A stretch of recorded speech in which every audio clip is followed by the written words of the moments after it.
TerraSpaces.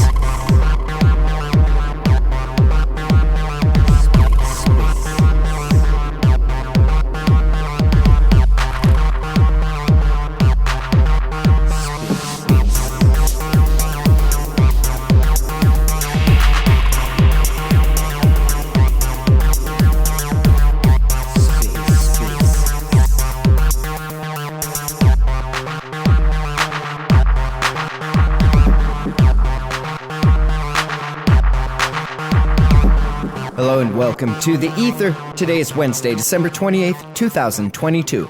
Today on The Ether, part 3 of a multi-part RAC FM number 16. Let's take a listen. Guys, I don't know if you've met Joe, but Joe's actually been out here teaching in Asia, so like Joe's a really good voice. Hello, Joe's son.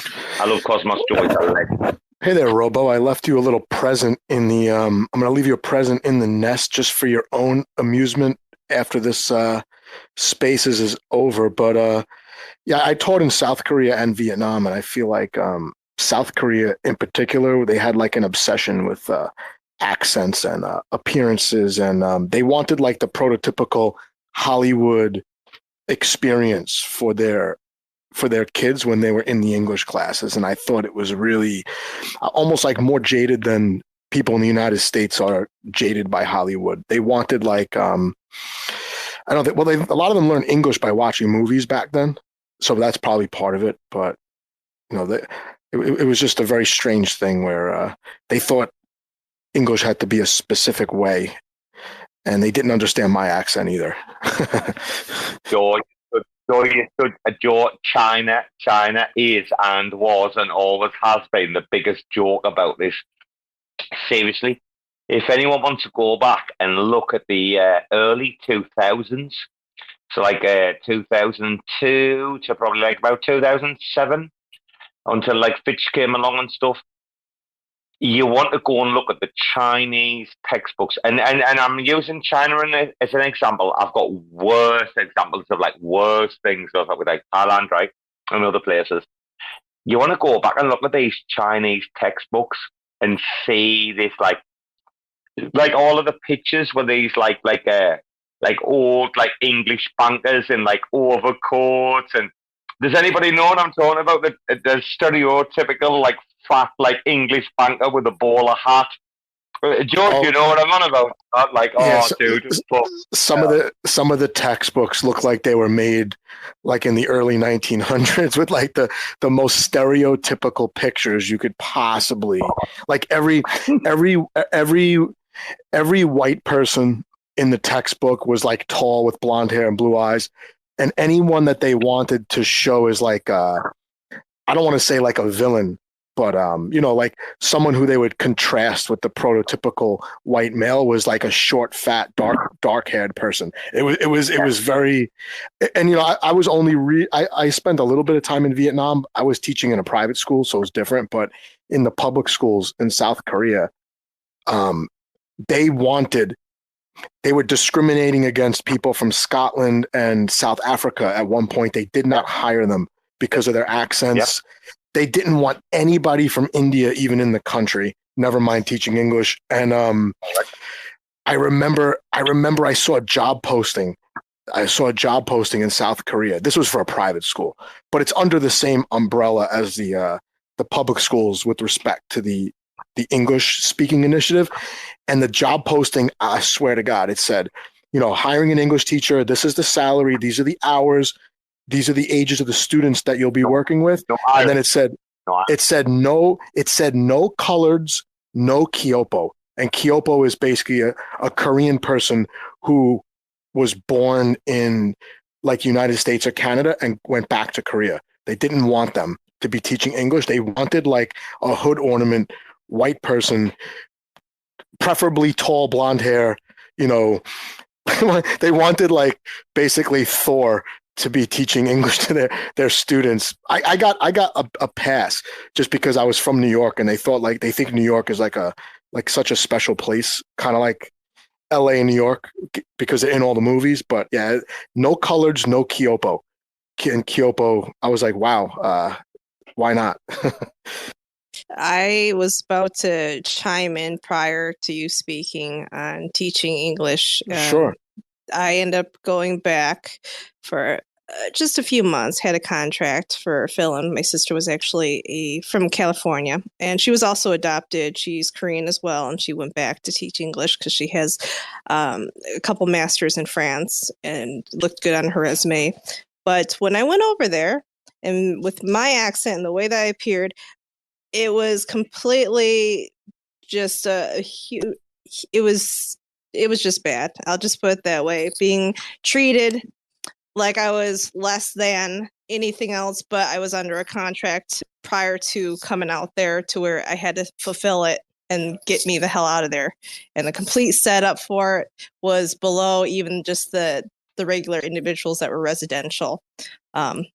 I stayed in a single person apartment with one of my coworkers that actually came from Africa. They're Caucasian and they were actually Scottish, which is kind of strange since you say that, people that were Scottish and people that are also Asian teaching English for the private institutions is disregarded. But this was probably in 2015 at that time. Okay. I was there. I was in Korea from 2007 to 2009, and it was about halfway in that time where they started being very selective on who they wanted teaching English. And then at one point, what they were doing was they wanted all of the teachers teaching English to take HIV tests to renew their contracts. It was like a very strange, it's like they were trying to purge something specific out of the system. Yeah. Tuberculosis was an issue. Am I back or not? I got rugged there, guys. I've got to exit and click cashier, and I hope I'm back. Are we still live? Yeah. Is Robo Yes, talking? sir. I was still. Yes. Yeah, we're still live. Joe, can you hear? I'm just kidding. I got you. Robo, did you see what I dropped in the nest for you? I'm going to look now. But Joe, you know something? What you're totally guys. I was in Asia in about 2013, 2014, and there was a massive fucking controversy. And I'll tell you what the controversy was, right? Def Eye DJ, we're going to bring you up. Don't worry, dude. I'm getting you in now. The controversy was, guys, listen.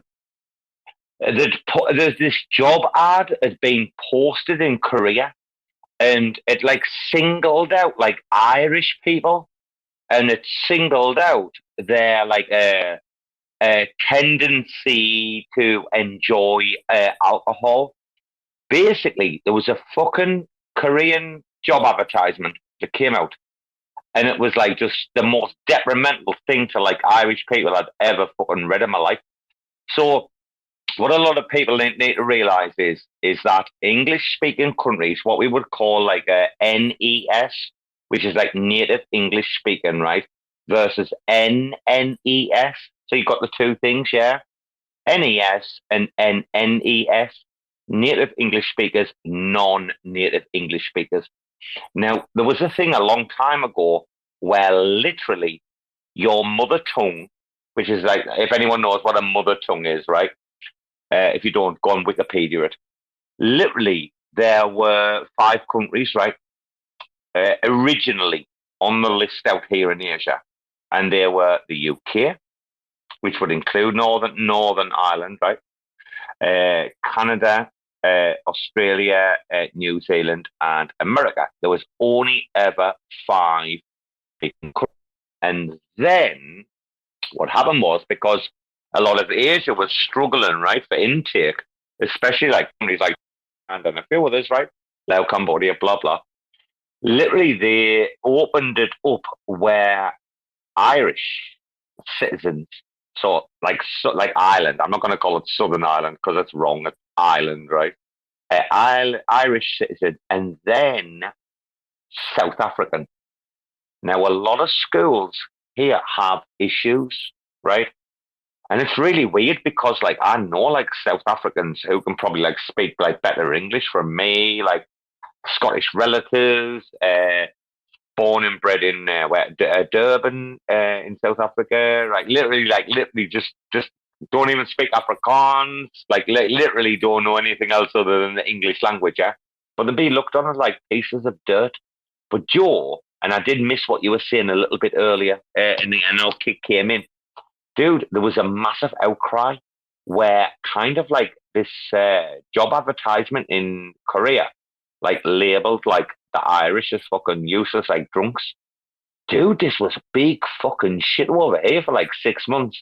There was like people getting sacked, people losing their jobs at this school, like over, like it was really fucking bad. I probably can find some like old Facebook shit, Joe. Mental. Yeah, I remember when they started purging. I think it was South Africans first. And they basically said any English teacher that's renewing their contract has to take an HIV test. And they were basically saying that, Korea has no STDs, so all the STDs in the country must be coming from the English teachers.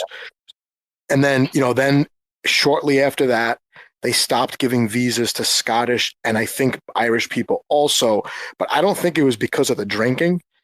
In South Korea, blackout drinking is like almost like an Olympic sport, and it's totally acceptable all the time. And it was more for the accents. They want a specific accent. They want British, American, or Canadian. And they did not want any South Korean who were basically immigrants coming back to South Korea to teach English, even though they were bilingual.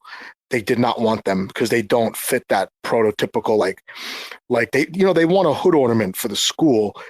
And what's really strange is when I was teaching English there, they wouldn't let me teach grammar.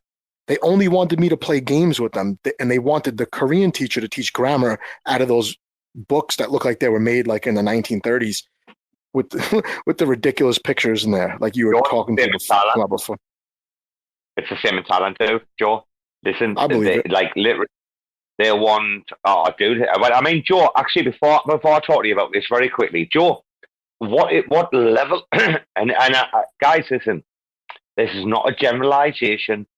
This is not us being like discriminatory or issuing prejudice.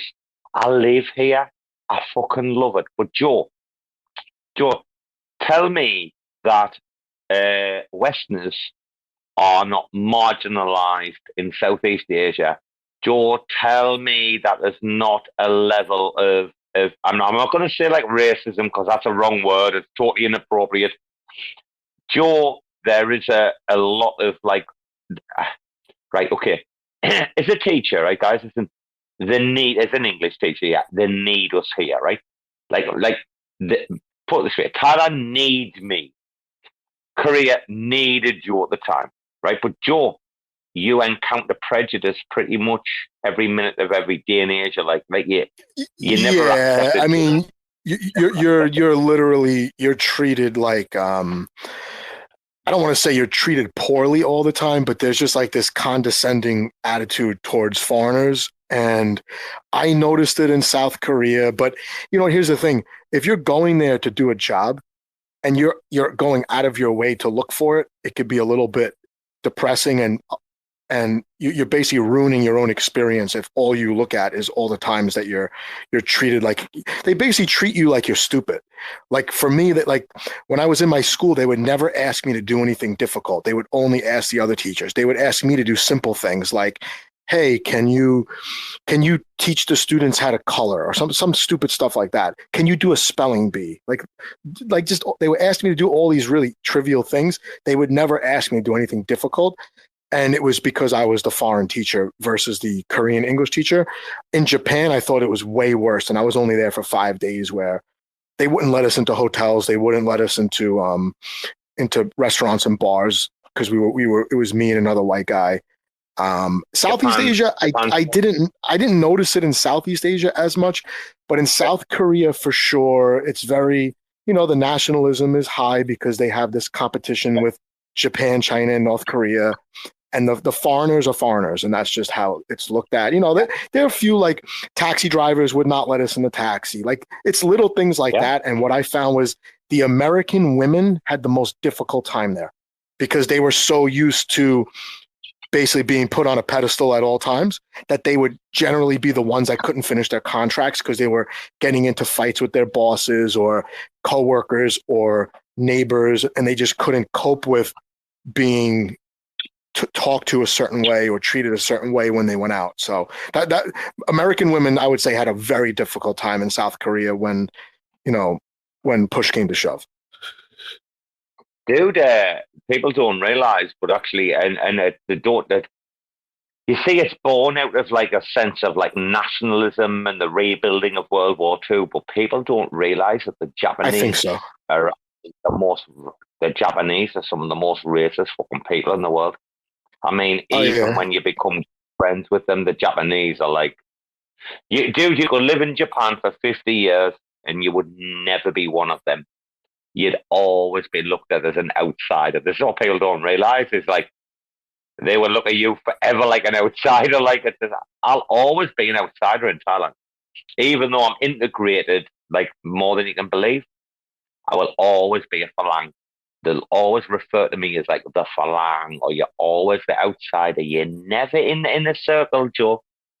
Even the places I've been, the upper echelons of like major multinational, like I work for some of the biggest companies in the world, like literally 7 of the top 10 companies in the world I've worked for here in Asia.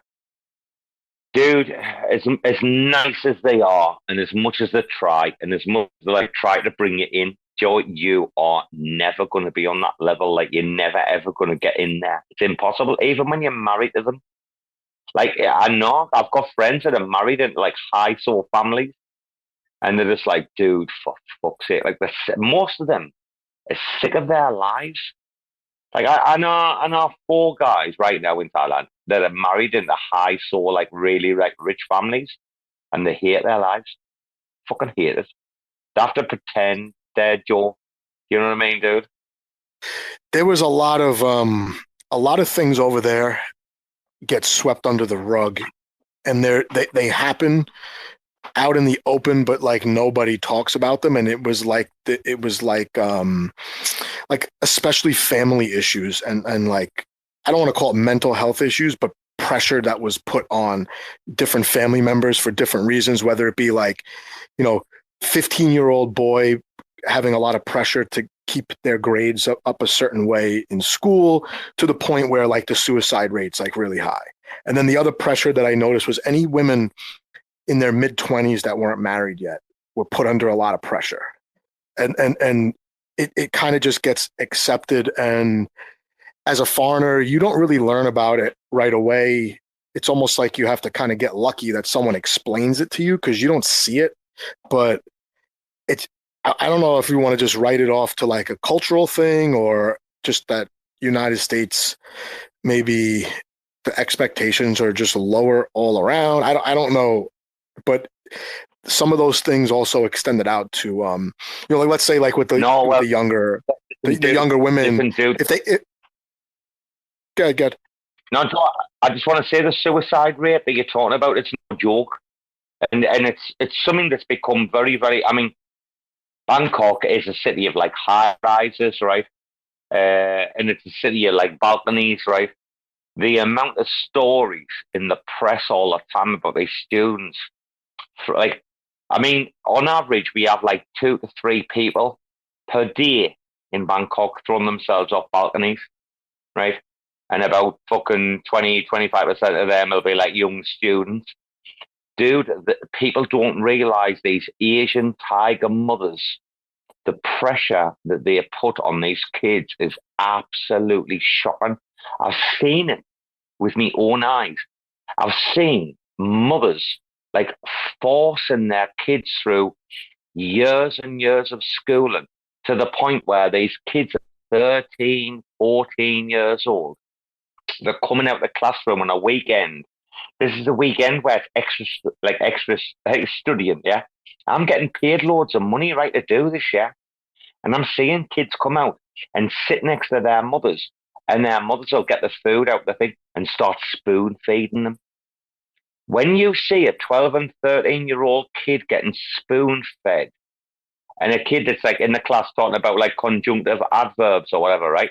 Or pronominal adverbs, yeah, they're clever. And then you see this, just embarrassing.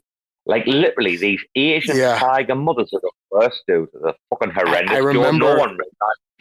I remember my first impression was that the kids were very babyish. Like my kids were like 11, 12 years old, but they were like always crying. They always needed to be hugging a teacher. They were always helpless. And then I come to find out by the time they're teenagers, they're expected to be these like academic, like test-taking machines. And I remember during like the period of the year where there were final exams for the high schools, I think they take like a really important test when they're like in the equivalent of like 10th grade. And I remember the apartment buildings would close access to the rooftops because there was the fear that kids would jump off the roofs during the finals week if they thought they were not prepared for the tests and whatnot. But like what you said, I would see my students sometimes at like 10 o'clock at night on a weekday. Like I would be out all night, karaoke bar, whatever, with a bunch of teachers. And then I would see my students in their uniforms at like 10 o'clock at night walking home from private school when they were in school all day. And then just like you said, they'll be or on a weekend, I would see them with their parents, and the parents are holding their hands like they're 3 years old. It was really, I felt like they were very babied and babyish at the same time. I couldn't agree with you more. And I'll extend this. We've got Mail. Hopefully, May can come in and change the topic a little bit. Dude, I want to reiterate something as well on top of what you said. The one thing that I found really fucking weird in Thailand, right? And this is after like doing like kind of like part-time work in other places. The one thing that was weird is that here, school is like becomes like a cultural community like enterprise. So I don't know about you lot, right? Listen, guys, I'm 46 years old, right? So I'm going back like a long time to when I was in school and then even junior school, right? 9, 10 years old, right? When that bell went, we all fucking left. Like that was it. When that school bell went at the end of the day, right?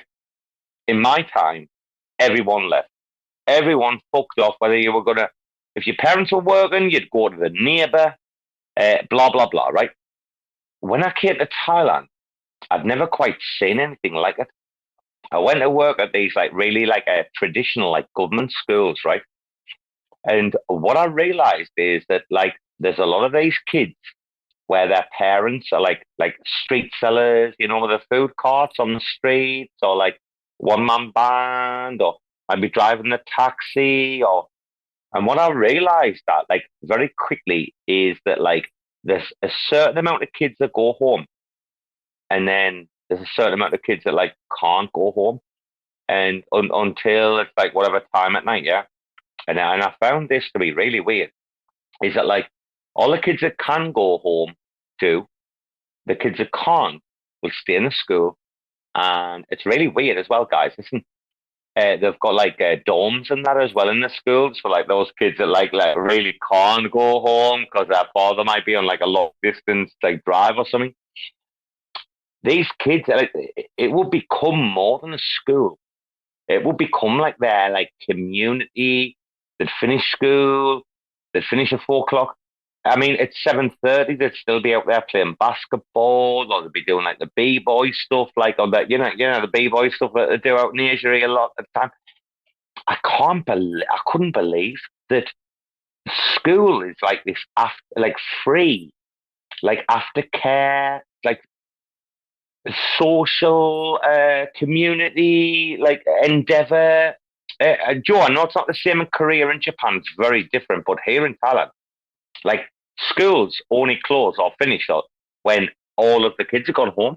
It's like really weird how like parents can like leave the kids in school for like hours and hours and hours after the event. What they do in Korea is the public schools close, I would say like 4 o'clock, 4:30 p.m.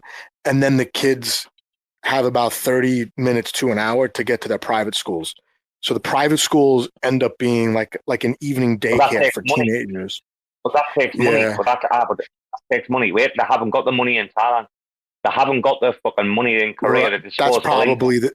That's probably the difference. And over there, it's more like it's a status symbol, not to have like the smartest kids, but it's a status symbol to spend the most money on their education. That, to be honest, I don't think they learn anything more than we learn in the United States getting out of school at 2:45 every day. It's just that they get overworked, and then all day in public school, they're sleeping because they were up late at night doing homework and going to private school. So like the daytime school is actually more like the daycare than the evening school, where kids are sleeping, playing games.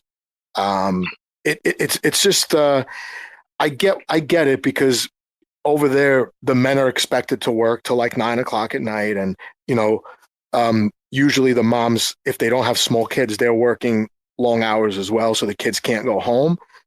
But it's just a tremendous waste, because the kids, I was thinking like maybe the reason why the kids need to get babied by teachers so much is because they're almost never with their parents.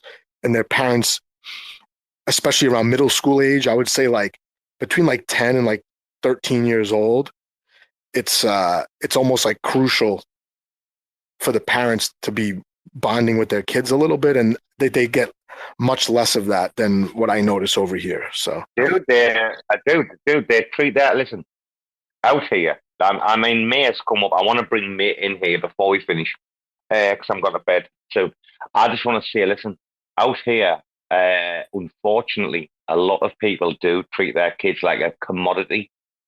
And it's like literally they'll have a son, and the son isn't even like born, it's on the scan, and he's going to be a doctor.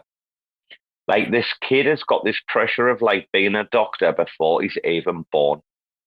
Or let's say like his dad's an engineer, famous like civil engineer, whatever, the Royal Irrigation Department or whatever, right? Like, the kid is being born and being groomed to be this. And yeah, Joe, I mean, we'll talk about this like later at another time, another conversation with a few more different voices, right? You're entirely correct. It's fucking, it's awful, like, and it's counterintuitive to everything that I grew up with and believing in the Western world. Asian education, unfortunately, is counterintuitive to everything I grew up with. Yeah, it does create, though. I think what it does create is, if you look at like a bell curve, the top 10% of that bell curve, if they can get through that system with their sanity, they could come to the United States and absolutely crush a 4-year college with no problem, even with English being their second language. But it's the other 90% that I don't think there's no value add to that harsh system where like the family life is almost non-existent. The school life is everything. You do your military service, then boom, you go to college, and if you have a big group of friends, you lose them, by high school probably, because all you're doing is studying. But I do think that top 10% is almost raised like a farm animal to do a specific job, and that job is to take tests and memorize things. And if you come to the United States, where everyone has gotten participation trophies most of their lives, and they could barely write, and they have no common sense, and they want everyone to do everything for them, you will be a standout student, even up against the United States top 10%. And that's just how it goes. That's just, I taught in college. I taught in one of the top colleges for nursing in the United States. And I couldn't believe that some of the kids even got into the school, because they were just like borderline illiterate with, I don't even know how they were able to pass their driving test, never mind get into the nursing program. And I was just like, wow. And they told me, listen, do not fail anybody, because if they're going to fail out of the program, it should not be from your class. It should be from a higher level class. I said, all right. And I told the kids that on the first day, the adults, I said, hey, look, just to let you know, at the end of the semester, if you're failing, it's not going to be because of me, right? This class is only 25% of your grade. So the other 75% is not in my control. I don't want to hear anything about your grades because this is what I was told. And some of them didn't even go in one ear out the other. It went right over their heads. It's amazing. If you're talking about grades to an Asian student, you better believe they're going to be listening. Joe, do you know we have a no-fail policy in Thailand? Anna? Do you know this, Anna? It's kind of the same in the United States. I mean, you could fail, but you don't really fail. Like the numbers on the report card, you could fail to get left back. To get left back in the United States, and I teach in New York, so I would say it's borderline, like ultra it's not like that. Forgiving. It's not like that. It's not like that in the UK mind or Europe mind. I must say, like this no-fail policy. Like until I came here, like I'd never heard anything about it. I mean, I was so disgusted at first. It took me 2.5 to 3 years to get used to like the way it's done. When I realized that, hey, it's not my country, it's someone else's. I can't be the white knight. Dude, the no-fail policy is like it's really fucking embarrassing. Like on a massive scale. Like is when you've got a kid that has never been your class for a year, for 12 months. He's never took the midterm test. He's never took the flat, and you have to lie and fabricate. It's like, I mean, dude, it's with me. Where do I separate my scruples, my ethics, my morals from like just being able to live where I want to live and do what I want to do? You know, Joe, you know what I'm talking about? It's like, where do I draw the line? Where does my moral compass end? Because I want to stay here, I want to settle in, I want to fit in, but also I don't agree. I mean, pretty wild. It's a really tough call. You would just be, over here if you were going to be that person, you'd be the only one in your school fighting those battles, and you would just create so much more work for yourself that it's just not even worth it. It's like what are you going to do? You could do everything. You could do all the documentation you want, all the phone calls, all the meetings, but at the end of the school year, there's one person in your school that could change every single number on that report card from their phone without a conversation. So what are you going to do? It's just one of those things. And I think the problem where, for where I live, every state has their own diploma. Since I've been in high school, where the diplomas were pretty hard to get, and they had two different versions of the diploma, where you had like a more of like an academic, going to college type diploma, and then like a generic diploma, which meant, oh yeah, you graduated high school. Maybe you can go to community college, but you're not like, getting into a competitive school. Now they only have one diploma, and and they made it very easy to get so that everyone basically graduates. So they also made it so the state exams at the end of the year, and you could find these online, the state exams, they're really easy to find. The math and the science, they curve them, I want to say like 25 points, and there are still kids that fail. So that means they sit in the class the whole year, sometimes 2 years in a row, and they can't pass the state test. They just keep taking them. And then eventually, if you're getting spotted that many points, you have a good day guessing. It's like going to a shootout with your eyes closed. Eventually you hit something, and then you finally pass. And that's just how it is. I don't want to say it's a joke. It's just, it's a hoop that shouldn't even exist if you're going to make it so that everyone's going to pass anyway. So, Joe, this is why I regard tests like the GMAT, BMAT, SAT, IELTS, even the TOEFL to some degree. I mean, the TOEIC is just a piece of shit like test. TOEIC is shit, TOEFL not so much. But then you get into like upper echelon tests of like SATs and IELTS. Now people can understand how and why these kind of tests like separate people. Like if anyone in this room has ever tried to sit down and do one of these tests that I'm talking about, I mean, Joe's American, He probably took the SAT. It was probably like a long, long time ago. Many things have changed. Very. We're like, The SAT. I tutor SATs right now, and yeah, a lot of the colleges have gone to SAT optional. So yeah, you don't have to take the SAT to get into most schools anymore.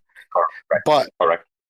But the students that, let's say that they went to a private school and their schools did not do that bullshit learning from home during COVID, those students are absolute like test taking machines, and they absolutely chew up the SAT like it's not even there. It's amazing to like work with those students. And yeah, the SAT is a little easier now. There's a lot more materials online, and they offer the test more times throughout the year. Some kids take them 3-4 times and all that, but they need a test like that to eliminate and correct for these unrealistic grade point averages of kids coming out of high school where like every kid has a 90 average, even though they could barely read and they can't do math. Like the SAT somewhat corrects for that. Joe, I would absolutely love, please, if I could, in your spare time, to pick your brains about the SAT in its current form, because I did, well, dude, after 2016, when it changed and they dropped the essay, when the essay became like optional, I did, and the change in 2016, they changed the entire SAT. I mean, let's not pretend. They went to evidence-based writing from a critical based writing situation, right? That was like the big change. Yeah, the reading writing. The reading test went from critical based to evidence based, right? And it was a big change in the reading test, but also the writing and language change. Now, Joe, I really want to pick your brains offline in a private conversation, but I have written my own SAT book, and I'd love to run this past you and get some feedback. And it does need updating. I did do it over a certain period of time, but I have been at the schools. I have taught it. It has been a success. So probably I think about the lowest score of a kid I've had on my book, on my 2 books. It's a combo. It's a test manual plus my student book. Dude, literally, like I think 1390 was the lowest score I've had. And I've hit like 15, 14, 15, 16 out of the 1600. I mean, my book's been pretty like successful, but I'd love some feedback on what's missing, how I can improve it. I've only got about 80% of the lesson plans done. So like I'll have to finish them before I send you the whole thing. But I would love, Joe, if I could hook up with you privately about this and just talk to you. Yeah, I'd love that, mate. Thank you. Hey, interesting conversation, guys, on school education. Come on, change the subject. Yeah, change the subject, mate. I can't believe you're still going with this space. It's got to be what, like 2 a.m., 3 a.m. for you? We're up 6.5 hours. We're 6.5 hours, but you know something? We've got drop-ins, we've got drop-outs, right? We've got your man, Sistla, come up. He's been putting some emojis up. I love the guy, mate, to death. I think he's fantastic. We had Finn come in, talk. I've just met Kit.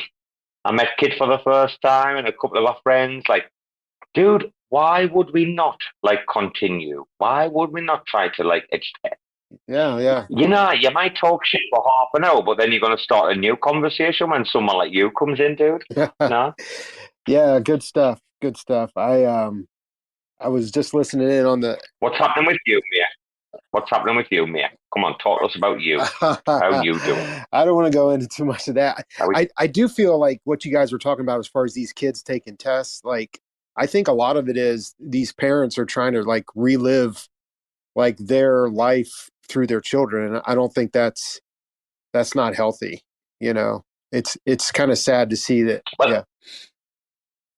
It is. But what Joe was talking about is about people like being pre-programmed, right, to take these tests. So they're not actually like knowledgeable or experienced in the thing that they're having to talk about. all they're able to do is answer a question. Now, test takers or test teachers like myself, dude, I'm not gonna lie to you. I don't teach the kids about this subject or blah blah. I teach them how to pass a test. Literally, what do you need to do to pass? So it's we have to teach these kids that hey, when you go into this, you're not trying to learn about this subject. You're not trying to develop this knowledge or blah blah. If you don't know about it, that's tough shit. That doesn't matter. You need to answer a question, and you've got 1 or 4 on. A lot of it's memorization, I guess, huh? Just trying to memorize the. And the West, it's pretty correct. Pretty wild, correct. Robo. And the Western world, mate, the Western world is getting worse. The Western world is catching up to the Asian world. So in the Asian world, that's all it's about is memorization, right? Being able to get through a test, right? And now that's what's infecting the Western world. The critical thinking skills are just disappearing every day. Dude. Exactly, and that's the scary part, because if the next generation, if they're losing their critical thinking, the ability to think through an issue and I mean, just critical thinking, that's how I'm talking hundreds and hundreds of years ago, how people used to learn. It's you used to teach a child to be able to make reasonable decisions and to make thoughtful decisions. And what I like your quote, it's just don't be stupid. It's to not be gullible or stupid. But when you lose your critical thinking skills, you're going to believe anything. That's the scary part. Yeah, dude. The ability to evaluate. That's where the fucking missing link is, isn't it? Is that ability to evaluate, which is I think it's the second tier down on Bloom's taxonomy of critical thinking. Yeah. If you can't evaluate something, that's where a lot of crypto's going wrong right now, dude. Yeah. Right? Is the evaluation. Yeah, that's because there's other things, there's other higher level thinking things that come after an evaluation stage, right? Yeah. But most people can't get past that, unfortunately. Do you think the system is set up because I don't know, but it's it seems like this educational system is set up because they don't want people to be leaders. They want followers. I mean, I don't know. If someone's a natural born leader, they have the. Yeah, well, of course, you don't see that. Wait. Dude, you're totally correct. I couldn't agree with you more. But you don't see that in the Western world. You know why? Because it's more disguised, right? It's more hidden. If you come out here into Asia, and then, I mean, I'll give you an example. I just have to go into a Thai school and look at the Thai history books, right? And read what's going on to figure out that people are being sold lies. I don't need to say any more, mate. I need to be careful about what I say, right? But literally, I see, or I have, guys, listen, for the best part of 8 years, I have seen lies sold in schools across the world. And that's not just Thailand. That's other places. Yeah. And literally, I've seen lies sold. Yeah. It's sad, especially if they can rewrite history. Then you can raise up a whole new generation that's not going to know what to do. Yeah, they do rewrite history. That happens. It's a fact. I can guarantee everyone here, there are school textbooks, and it's happening in America right now. School textbooks are being rewritten to change the younger generation. Anyone who says any difference, a liar and doesn't know what they're talking about. Yeah. And I'm only saying this from a perspective of I've seen them rewriting history from 800 years ago.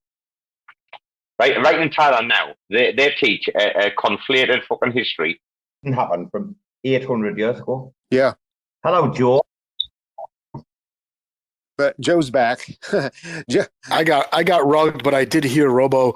I could definitely talk to you about those SATs one of these days for sure. And that's the last thing I heard before I got rugged. But Joe, I'm glad you're back, Joe, because Robo, me and Joe were having a conversation last night, and I'm trying to not get any more bitter towards this bear market and just a lot of this crypto, nonsense that we put up, not nonsense, but just all this FUD that we've put up with this year. I'm trying not to get bitter, Robo, because you know what happens.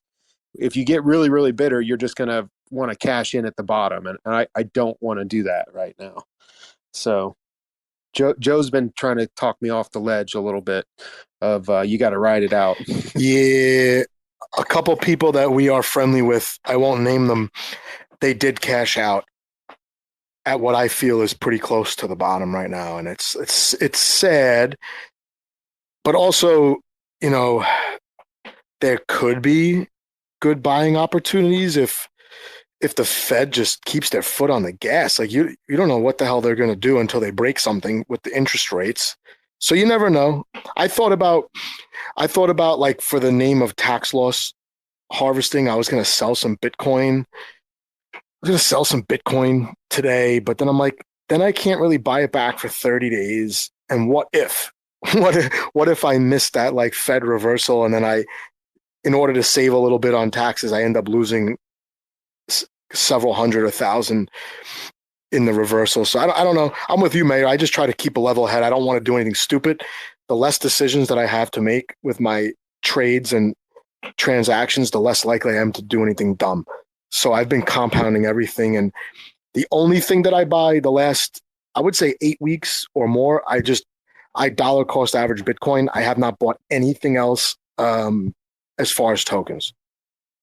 Joe, Mia, please listen to me.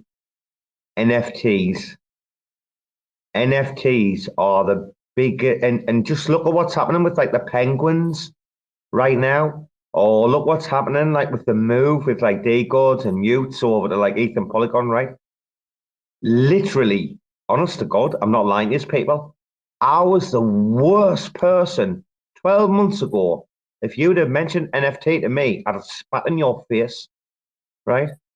I'm fucking telling you that NFTs, and I hate to say this, it's such a cliche-like thing, isn't it, right?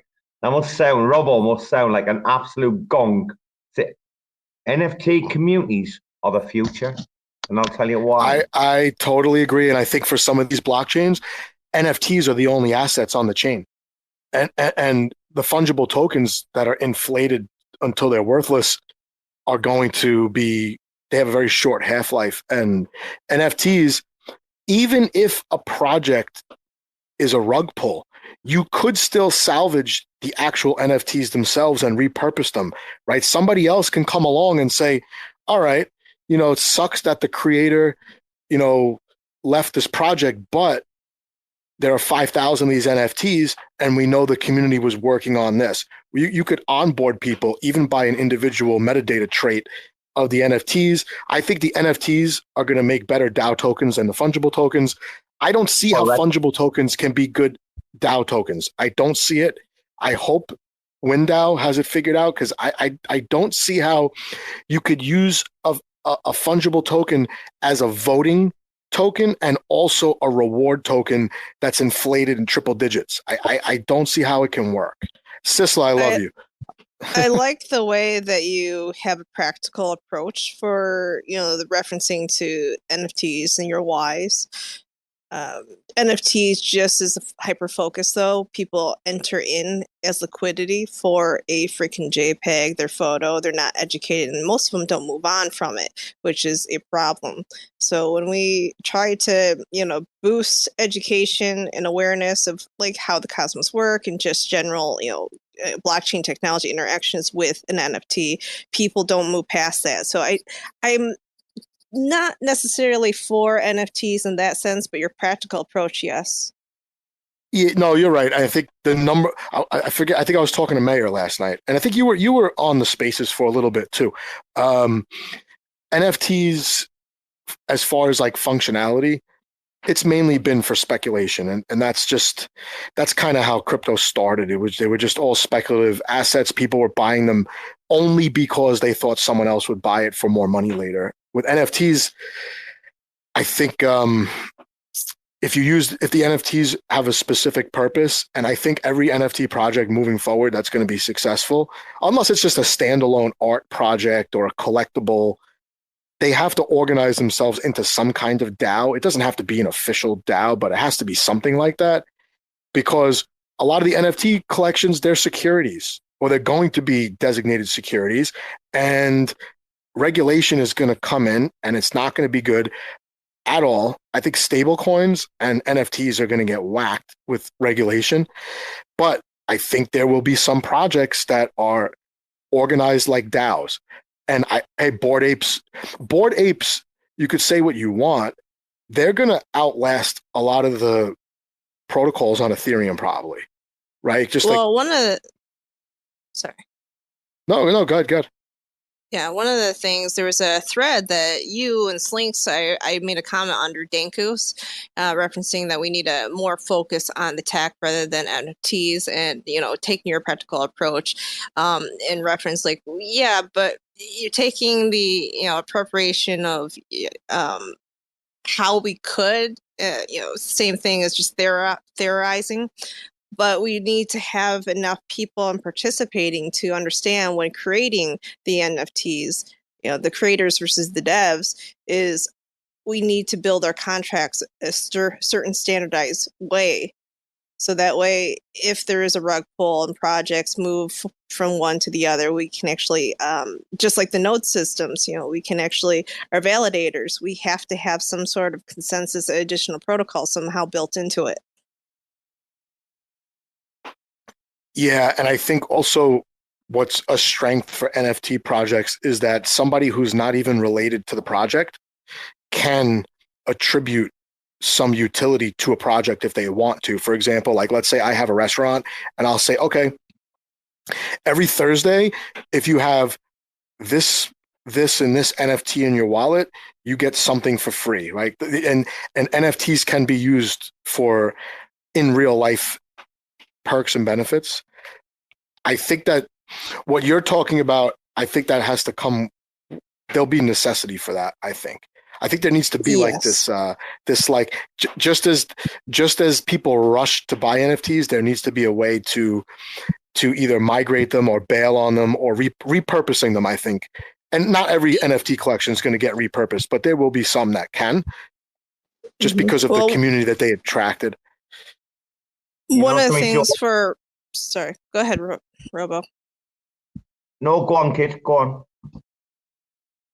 One of the things to consider for regulations is, regulations can't necessarily, crypto, blockchain technology as a whole, like, there's no regulatory body for a technology. There's only the people that have created the technology. And if something is truly decentralized, they can't necessarily go after that. It's this purpose of the trades and interactions through the human hands or, our wallets that can cause that. And right now that removes the decentralization with the sexes or CXs. I freaking hate saying sexes. But when we end up implementing like a CLI open source into the contracts of the NFTs, that would actually safeguard people moving forward. This is just a colloquial thought that I'm coming up with, but that will, the one line of code can keep it from being less of security and more into the commodity aspect of it. Another thing is NFTs, when people want to just say like, oh, I'm in it for the art, I can take your freaking PFP and look at the contract, and I can hijack that one line of code and redirect it to being a different freaking image. It's not the image, it's the tech behind it. Yeah, you're right. And I feel like some of the creators should, even if it doesn't mean anything, they should just put things into the metadata just in case later on they want to maybe import that NFT collection into a game or use it for governance. Put things in the metadata that don't even appear in the image, just in case they want to assign some value, some privilege later or something like that. But what you mentioned about the centralization for NFTs, the point of centralization will be the exchanges. So I think the exchanges will get hurt by regulation, not necessarily the project creators. They're not going to chase down every project creator and fine them for marketing their NFT collection a little too aggressively. They'll just go to the exchanges and just do what they got to do over there, whether it be, I don't know, fining them or confiscating the website like they've done with gambling sites in the United States. I guess maybe more exchanges are needed based in different countries, and then we see which place is the most favorable to list your NFTs or however it might be. But yeah, I think that's the point. That the NFT exchanges are like the equivalent of a centralized exchange for fungible tokens. I guess what I'm trying to say. Yes. I don't want to interject, right? But there was like a couple of things as I talking about that's like resonating with me so much. Joe, when you mentioned about like NFT communities like taking over the project, like one of the very few things that like RAC said to us very early on, Zap and Maltrez, well, they were like literally, dude, if we walked away like a rug pull, like this project, like you guys were just like this scared to rug pull, or they said there would be because they know like what demons we are and how from the ashes, like phoenixes would be born. But also, Joe, metadata, what you're talking about like embedded metadata. Listen, I mean, Joe, you've talking to I mean, I know you had Moll on your show, but you spoke to Moll like offline, didn't you, Joe? Right? You know Moll. Little bit. He's kind of like he's very friendly, but he's a man of few words as well. So we talked briefly. I just wanted to make sure I was like, hey, what do you want to definitely talk about, just to make sure I could highlight the project the right way. And we talked for like maybe 10, 12 minutes before we hit record. I chatted with him a little bit in Discord, but yeah, I don't know. Yeah, that was the extent of it. Moll tells me that we have no idea what NFTs are capable of. And Moll, and he's really, guys, he's like a really good like AI Python developer, right? Really, really clever, smart, right on the ball with Cosmos and everything that's going on, right? Like Moll is saying to me right now, Robo, we don't know what NFTs are capable of. Like we don't know the limitation. We don't know how far this can be taken, like private metadata, what Joe's talking about there. Like literally, guys, I think a lot of people are underestimating the fact of how like new NFTs are. Like literally, I mean, I know we had like the punks and the cats back in the day, 2018, at the last bull market, right? That died off. They became like big names, like if anyone knows the cats, etc., right? Like if you were rapping the cats last year, fucking hell, you made some money, right? But the punks is probably, I think, like the biggest one, and then we've got the second generation with the Bored Ape Yacht Club, and the Mutiny, etc., right? You all know the drill, penguins and blah blah blah, right? Moll's saying to me, Robo, like what's like the capabilities of like say not just metadata but like private metadata associated like with like specific and like. None of us in this room, and I mean, Sisla's here. Sisla's probably ahead of us more than anyone else. Like, and he's probably chilling in his office or whatever, working, and he's listening in. He knows way more than most of us, right? Us plebs, the vast majority of plebs in society, do not realize like the capabilities of NFTs. I really think fuck it. Like for me, I'm just gonna say all in NFTs right now. Like literally, go and buy your L1, go and enjoy yourself. Yeah, I'm gonna go and buy NFTs, mate. Isn't it fitting that the Twitter account of Star Chodes magically awakened yesterday after like a 6.5 month hiatus? Did you catch that, Robo? He's been in Ibiza. He's been in Ibiza. Oh, it's so wait. If you didn't know, you would think that account is me. Like literally, if you didn't know, right, you'd think that Chode's account was me. No, Robo made. I thought it had to be. I thought it had to be someone that we know because, like one of the first tweets, I said, "Hey, look who's back" or something like that, and I never talked to that guy before. He right-clicked my profile picture, tweeted it, and just wrote LOL, like making fun of me. I was like, wow, this is going to be fun with Rec News and Sawstow and Rax, and now this account's going to be fun. Look at this pleb raising her hand over here. I was currently with my hand raised because I couldn't have the phone in front of my face waiting to hit the speaker button whenever someone has to take a breath because I was walking around. Shit, what was I gonna say? Oh yeah, I was gonna ask you real quick, Joe, since you're here, what in the world is going on with the Stars account? I was going through the different projects on it and the stupid, not Utes, oh shit, I forgot the Utes derivative. Oh, D-Gods, but it's spelled with a Z that's on there. Is that really associated to the D-Gods of Solana? No. There's just there's a bunch of knockoff stuff from Solana on Stargaze, and one of the things that the Stars name service is going to do is try to eliminate that because the creators will be able to link to their official Twitters and whatnot. So, I have one. I don't know how it got in my wallet. I don't know if I bought one just because it was like 10 stars or something, but someone might have just sent it to me by mistake. But there are a couple knockoffs.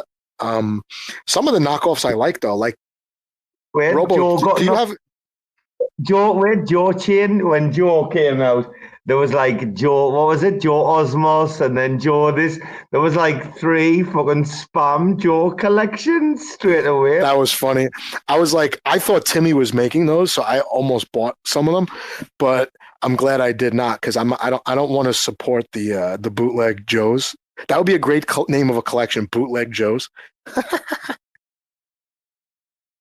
Oh, your man's pimping. I bet in the morning. I bet he's already got a collection up called Bootleg Joes. I wouldn't be surprised. Did you see what they're thinking about doing? I guess someone on Juno asked Timmy, "Why don't you put a collection on Juno?" And he goes, "We have this, we have this, we have this." And then Reese wrote, "We're going to make a collection of one NFT and fractionalize it." I said, oh, that would be very interesting. A one NFT collection, but fractionized to like 500 or 1,000 pieces. Oh, when you say fractionalize, I was thinking fractionalize like a shared IP off of the image.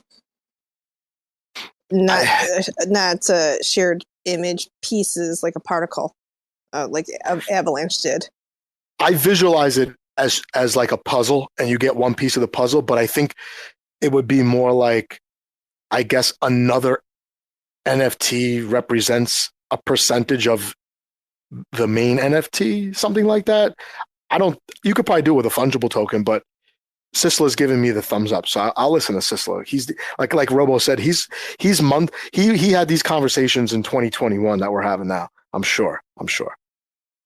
Yeah. I want to hear, is it Sistla or Sistla?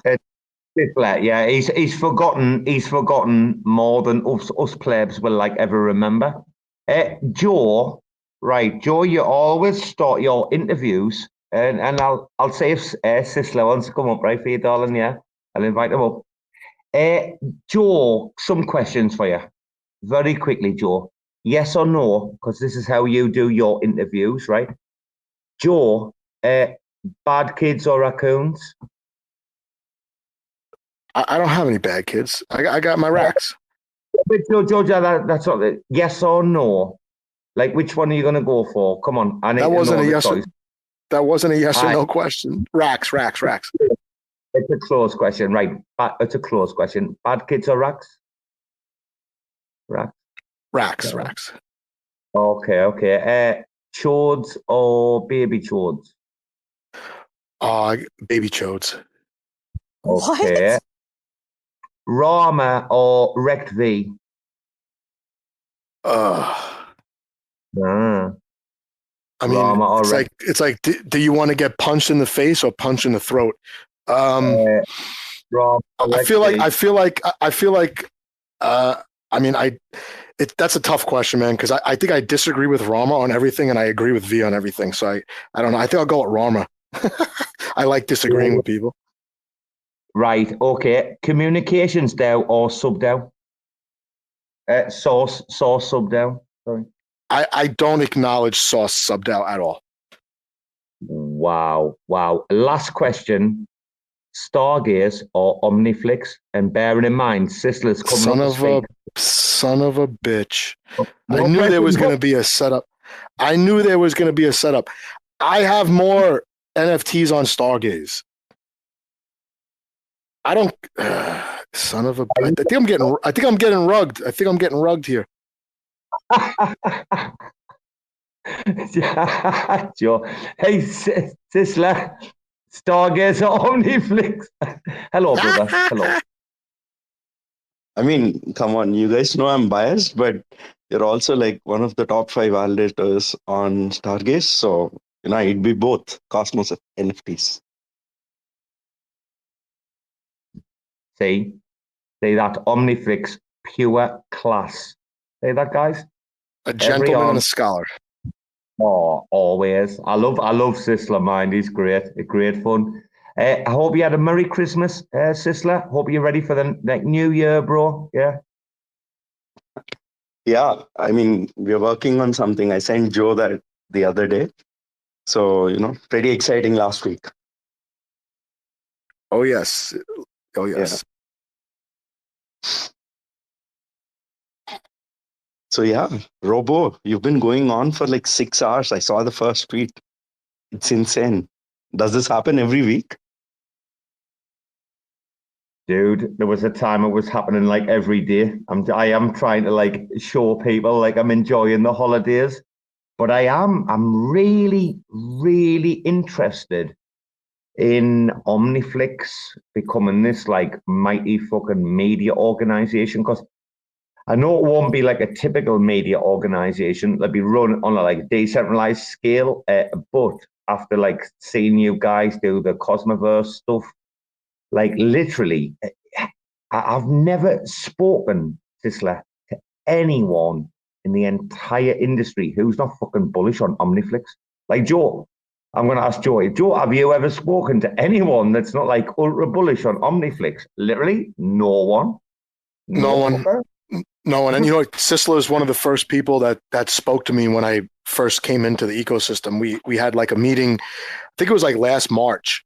And I was still getting the lay of the land. Stargaze had not yet launched yet. And I feel like, Sistla, you might have met with me maybe like 3 times, maybe 4. And half the stuff that he tells me while he's talking, I'm typing it into a Google Doc so I can go back and read it. And it's just so much stuff to wrap your head around that they're built, what's being built. It's even like with like, I remember, Sistla, you were explaining the like the salary payouts, how that was going to work, where like you could like fluctuate the salaries based on how fast the devs were working. I was like, holy shit. I was like, this is not even calling it an NFT platform. It doesn't do it justice. No, it's a multimedia platform, isn't it, Sistla? Like Omniflix is going to like combine so many elements of media and present it in such a beautiful way. Sorry, dude. I didn't mean to interrupt you. I'm bullish as fuck. No, not at all. Thank you. But I mean, no one probably says that, that they don't like Omniflix publicly. But, yeah, I personally see there are a few drawbacks. We're making sure there is adoption. We've been successful at, onboarding Web2 firms, like organizations. But, crypto native use cases are also important. So, making sure we work on the right set of infrastructure to be able to achieve that product market fit. So, yeah, this bear market, we're making more money in Web2 than in Web3. So, Joe, I want to bring in Slinks, but I have got a question for Sistla. Slinks, hello, darling. No, it was like Safi posted it. the other day about how Omniflix, or I call it Netflix as a joke, um, is like the highest Nakamoto coefficient at the moment, and I don't understand why. I don't know anything about the said Netflix, this Omniflix.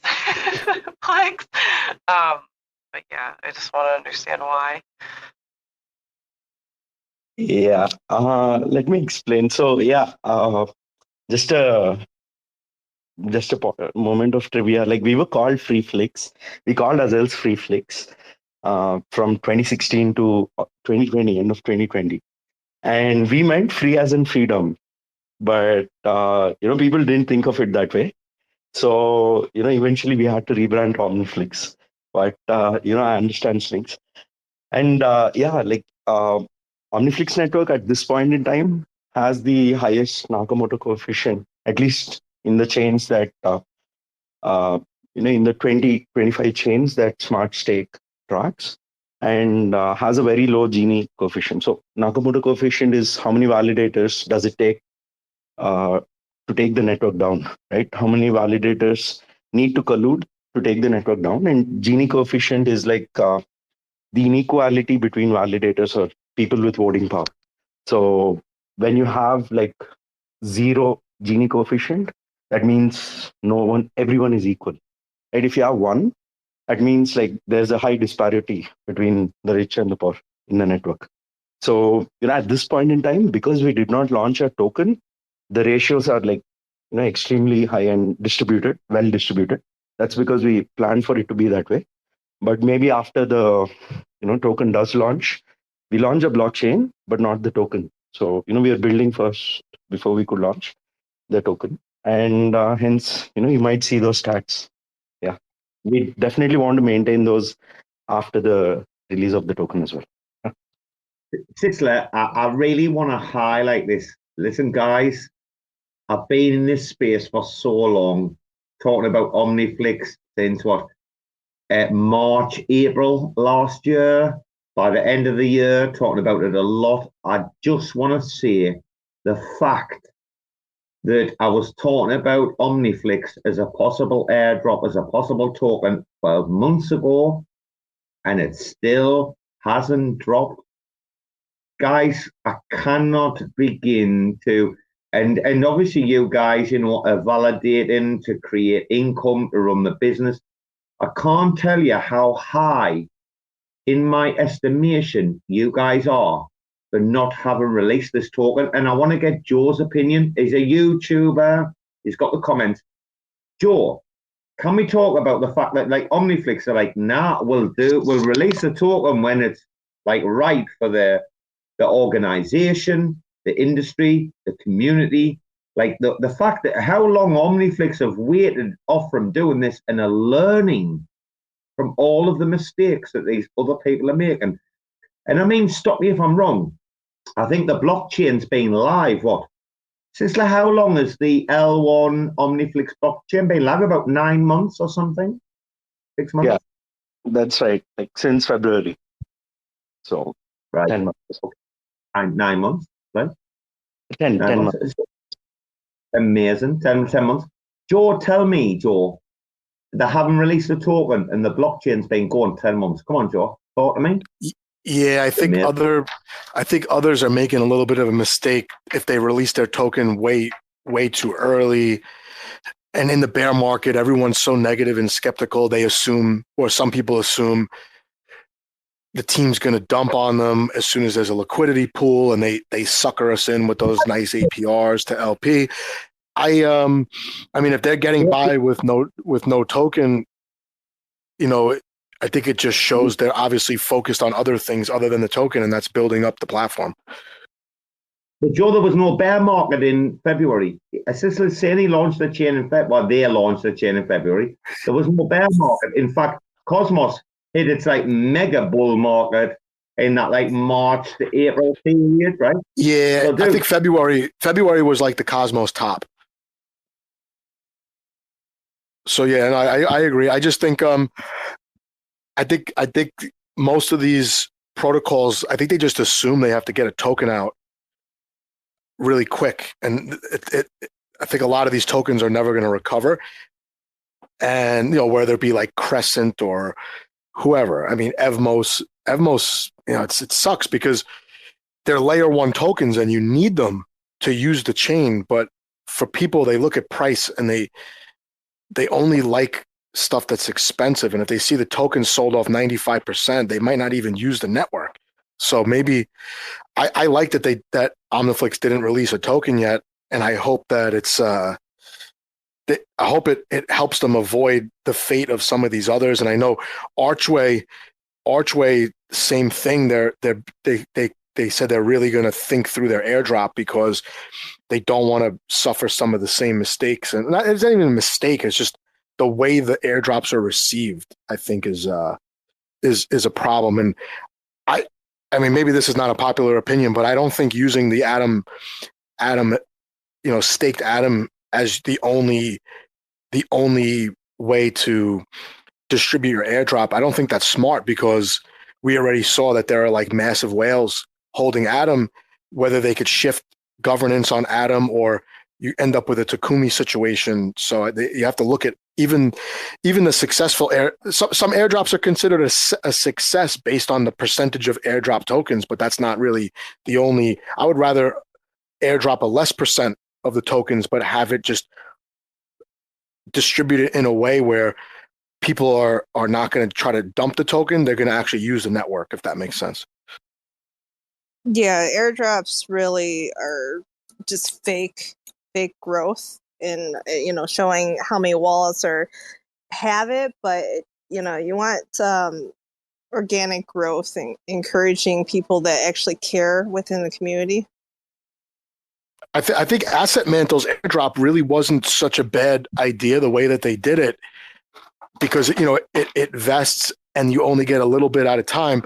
But then they were supposed to launch their platform in May or June, and I don't see it on the horizon even now. So they might have screwed themselves by not launching the platform in enough time.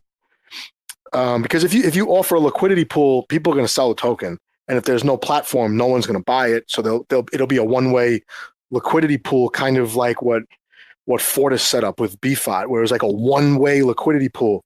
No one's buying it, everyone's selling it, and it's like, we see what happens. Well, so. I mean, for fair launch is one thing, for a startup, but staking mechanisms, just in general, historically, I'm not sure, Joe, if you were in previously with Terra with the airdrops, and that was actually deactivated just because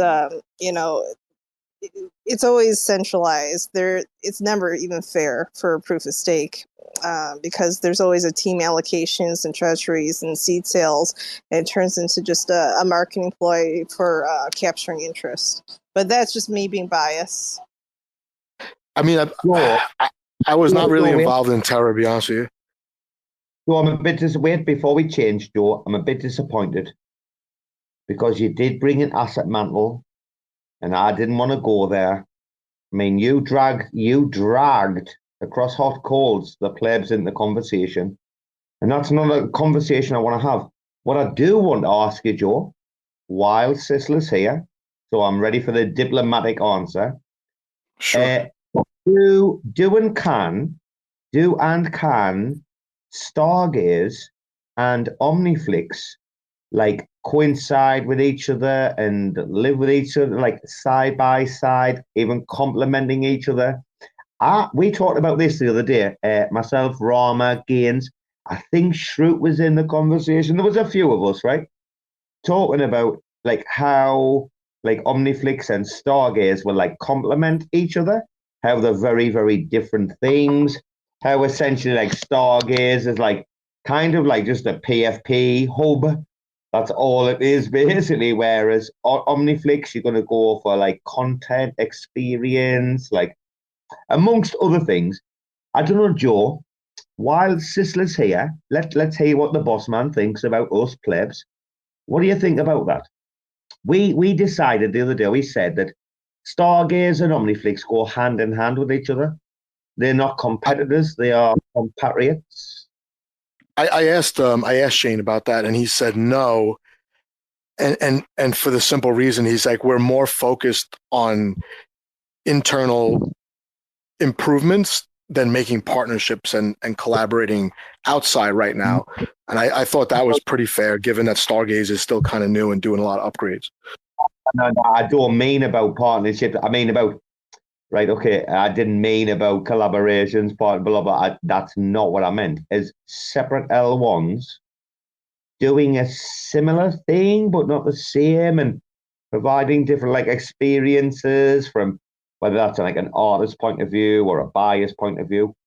Like literally, if I look at Stargaze and I look at Omniflix, I don't see any comparisons. I only see contrasts, and that's a good thing for both skins.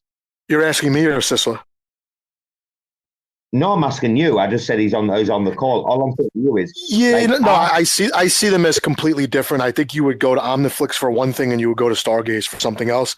And I think something like Orbital Market is in trouble, right? Or even Asset Mantle, regardless of what the platform looks like. I think they'll be in a little bit of trouble. But I think Omniflix and Stargaze will almost naturally stay out of each other's way, because if I'm an artist and I want to release 5,000 PFP collection, maybe I'll favor Stargaze. But if I want to do like some MP4s or maybe like very, very small collection, I might like Omniflix better. So I don't see them. I don't see much overlap, other than they're both using NFTs. Yeah, yeah. You pretty much summed it up, Joe. In regards to like, why are you trying to get me to say something stupid in front of Sistla? I'm not. Listen, son of a bitch. Wait, Sistla, Robo. Wait. I think it's important though, guys. Listen, in this world with like 50 odd chains on IBC or whatever, you've got. I mean, literally, Asset Mantle, right? I would not even dare bring in the fucking same conversation as Stargaze and Omniflix. And I'm only bringing Stargaze in the conversation because I've been impressed by the way that their leadership has stood up. They're trying to do things. They have showed some results. Like literally, if this conversation was 6 months ago, I would have laughed at me right now. I'd have been like, Robo, Stargaze, you pleb. Now, Sistla can verify this. You know why, guys? Because after we did the big show, after the Juno restart with Jack Zamplin, Reese's first ever Spaces, Governor Riley, Jacob, we had the entire ensemble, Racco, everyone. We came back the week after Rama and I, after the Easter holidays, and Omniflix were the first people we spoke to, and they came on. And they had like nearly 3 hours. So similar to like Kujira or Luke, came on with Rama and I. They offered like, hey, dude, well, come on. They didn't run away after like an hour or something. They stayed on for as long as they could. I know Omniflix, man. I've got proper history.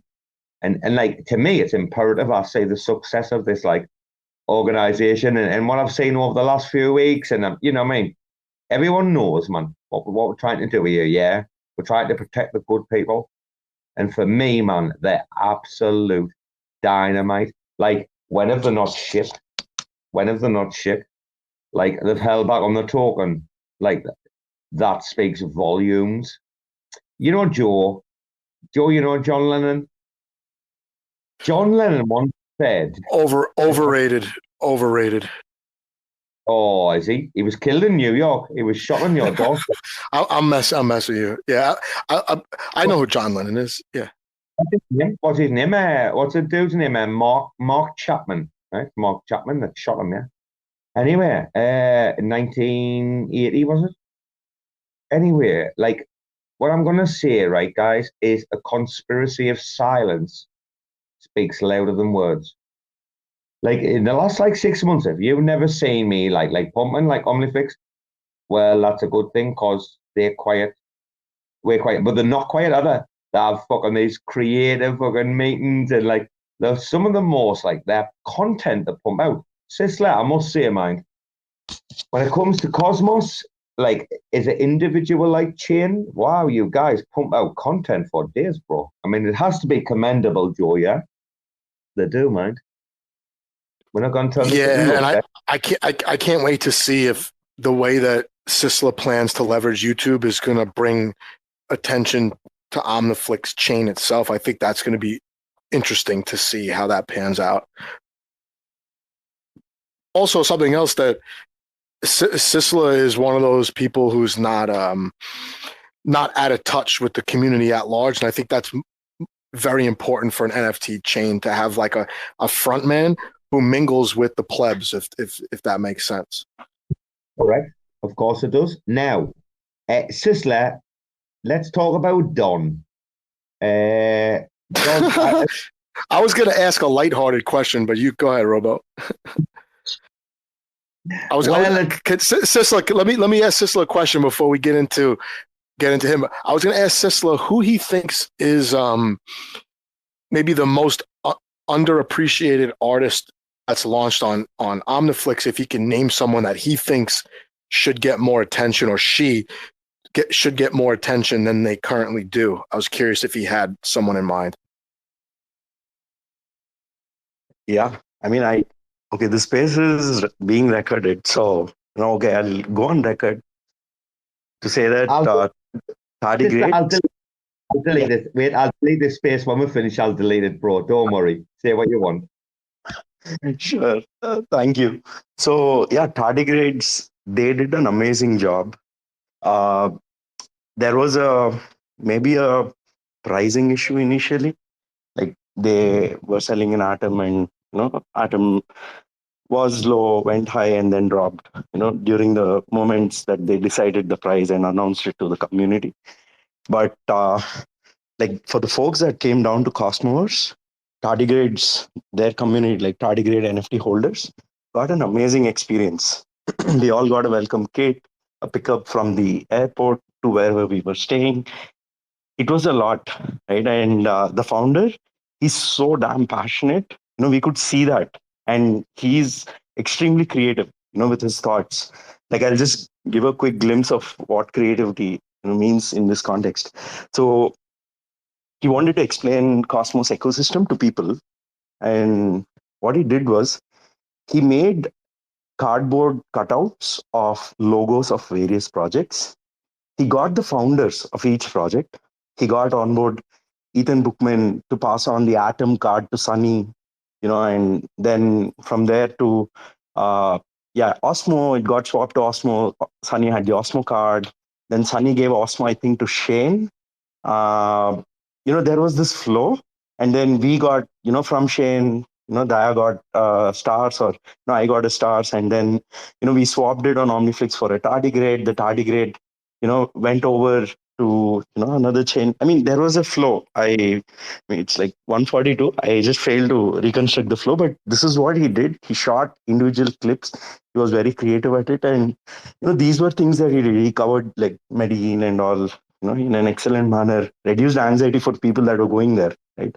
They were extremely anxious, before getting there. So, yeah, I think and they just launched a game. So, I think we might have done a bad job at being able to market the collections, but I think the founders there, the creators there, are pretty damn smart. And, they've been definitely, there are creators from Tezos ecosystem. They're all one-of-one artists. So I can't really like pick people, but the Tezos ecosystem on Omniflix has been like amazing, because like Joe mentioned, right? They're not the people that launch PFPs. They might like launch one NFT this week, another next week, and things like that. So they've been seeing success as well, like with photography NFTs, abstract NFTs, and so on and so forth. So yeah, that has been interesting to observe as well. Sistla, cool. Thanks for that. Sistla, sorry, Joe. Sistla, I'm going to tell you what's also been very interesting is, and thank you for your answer there, by the way, your lack of Schiller army. It's quite evident, I think, to everyone in the community that Omniflix have never employed this like disgraceful, like unashamed, like meth head, like shiller army that's going to like just literally go and talk about the project, even when there's no like substance. Joe, I like the fact that Omniflix have provided like so much substance, right? And I've never seen anyone shilling it. Is that just me, Joe? Where's all our shillers? Where are they? We're shilling it right now. Exactly. That was what, I was about to say. That's it.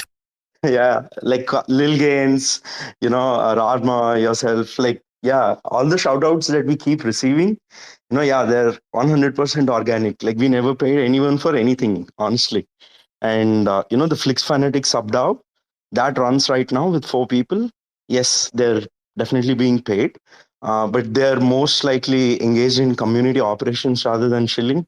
So all the activities, that are hosted on OmniFlix, the Flix Fanatics manage, and it has been an interesting model for us to, work with them, as an extended team and as a, perfecting the sub-DAO ops model. Yeah. Sistla, we notice these things. Like, these things like don't slip past us. Like, that's why I mentioned it.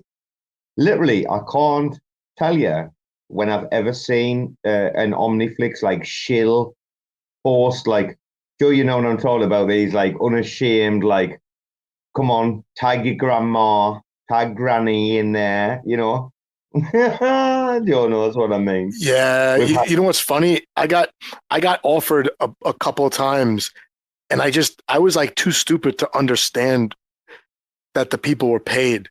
Right. So I came into the space in February of last year, and I just thought that's how Twitter was because I never had a Twitter account before. And I was just too stupid to realize for the first couple months that these people are getting paid. And even some people offered to pay me, and then they never asked me like, how much do you charge, like, outright. They would always like dance around that question. And then, like, I'm stupid. I'm like, I'll just make a video about it, and I would just make the video. How dumb is that? Did you ever see when I posted the first ever communicate? I mean, I tweeted this out, guys. Joe, did you ever see the first like communication between like myself and Raccoon or not? No. I saw you. No, the earliest thing I've seen from you was that really nice, comprehensive Medium article about the collection from early on. That's what got my sights set on RACs, to be honest with you. Did you enjoy that Medium? The long one, isn't it? Quite long. I like that you disclose everything up front. You're like, yeah, I own 38% of the supply, but this is why you should like raccoons too. That was funny, right? At that time, you were a big holder, right?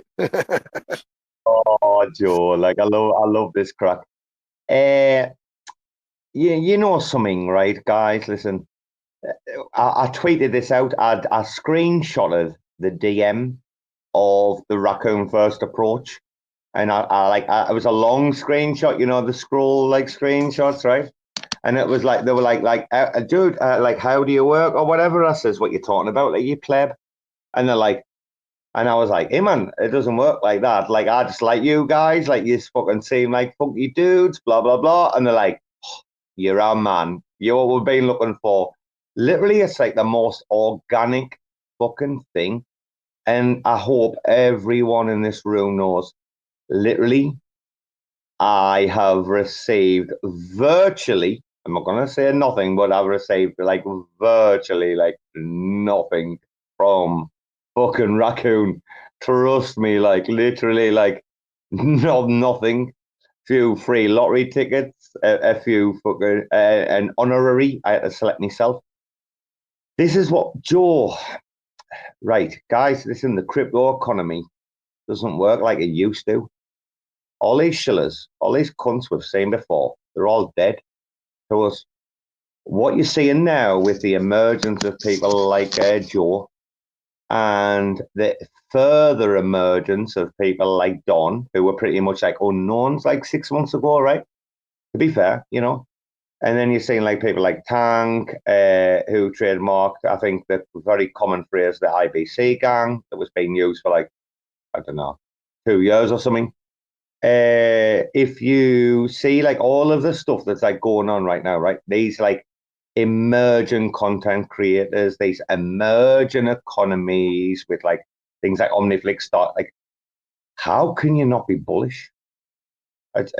Sistla and Joe, for me, it's impossible right now not to be bullish on the future of crypto. I like the bear market's even more, like, further compounded the reason why I should be all in. Because if we can do this shit right now, then imagine what we can do at the top.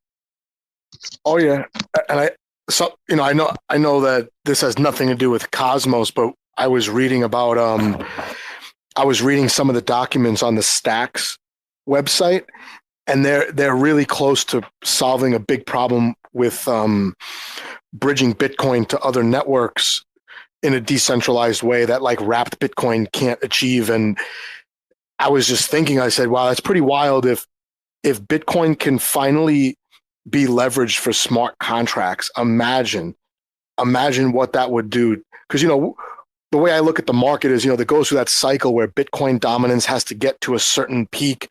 And then, altcoin, Ethereum kind of fires off next. And then some of the altcoins and layer twos. And then all that trickles down into like the quote shit coins or the, small NFT projects. So yeah, I mean, if you really want to be bullish, check out the Stacks website. I don't know if you're familiar with Stacks, but I'm sure some of you probably are.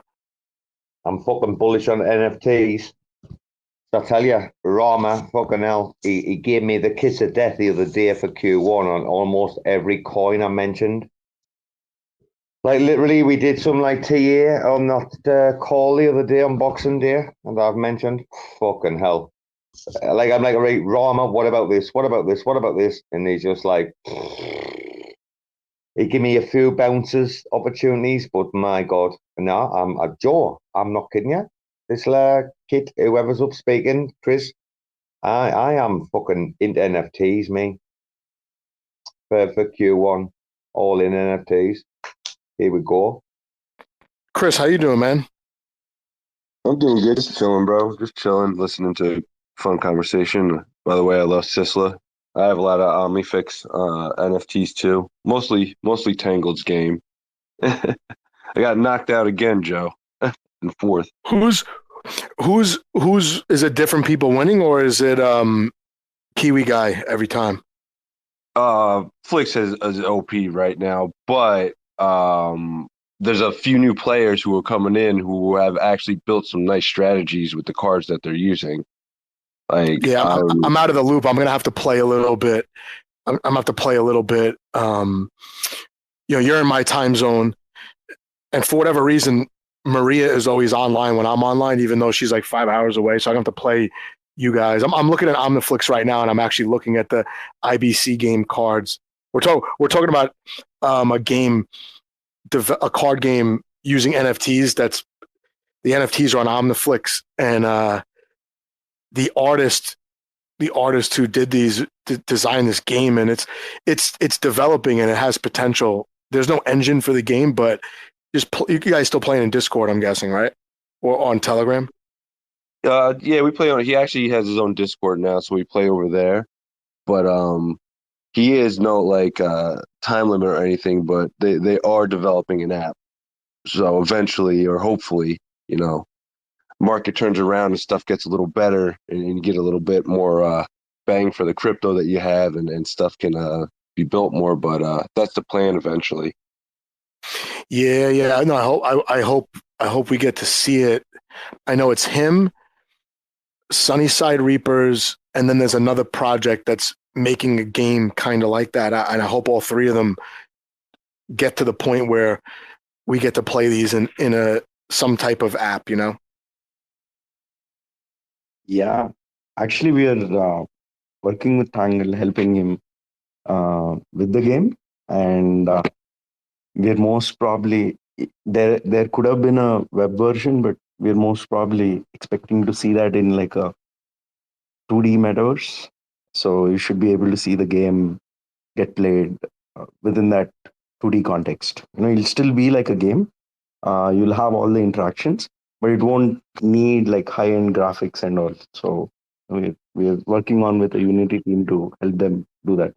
Actually, the Unity team also launched a collection on Omniflix, so they're both collaborating. You can say that.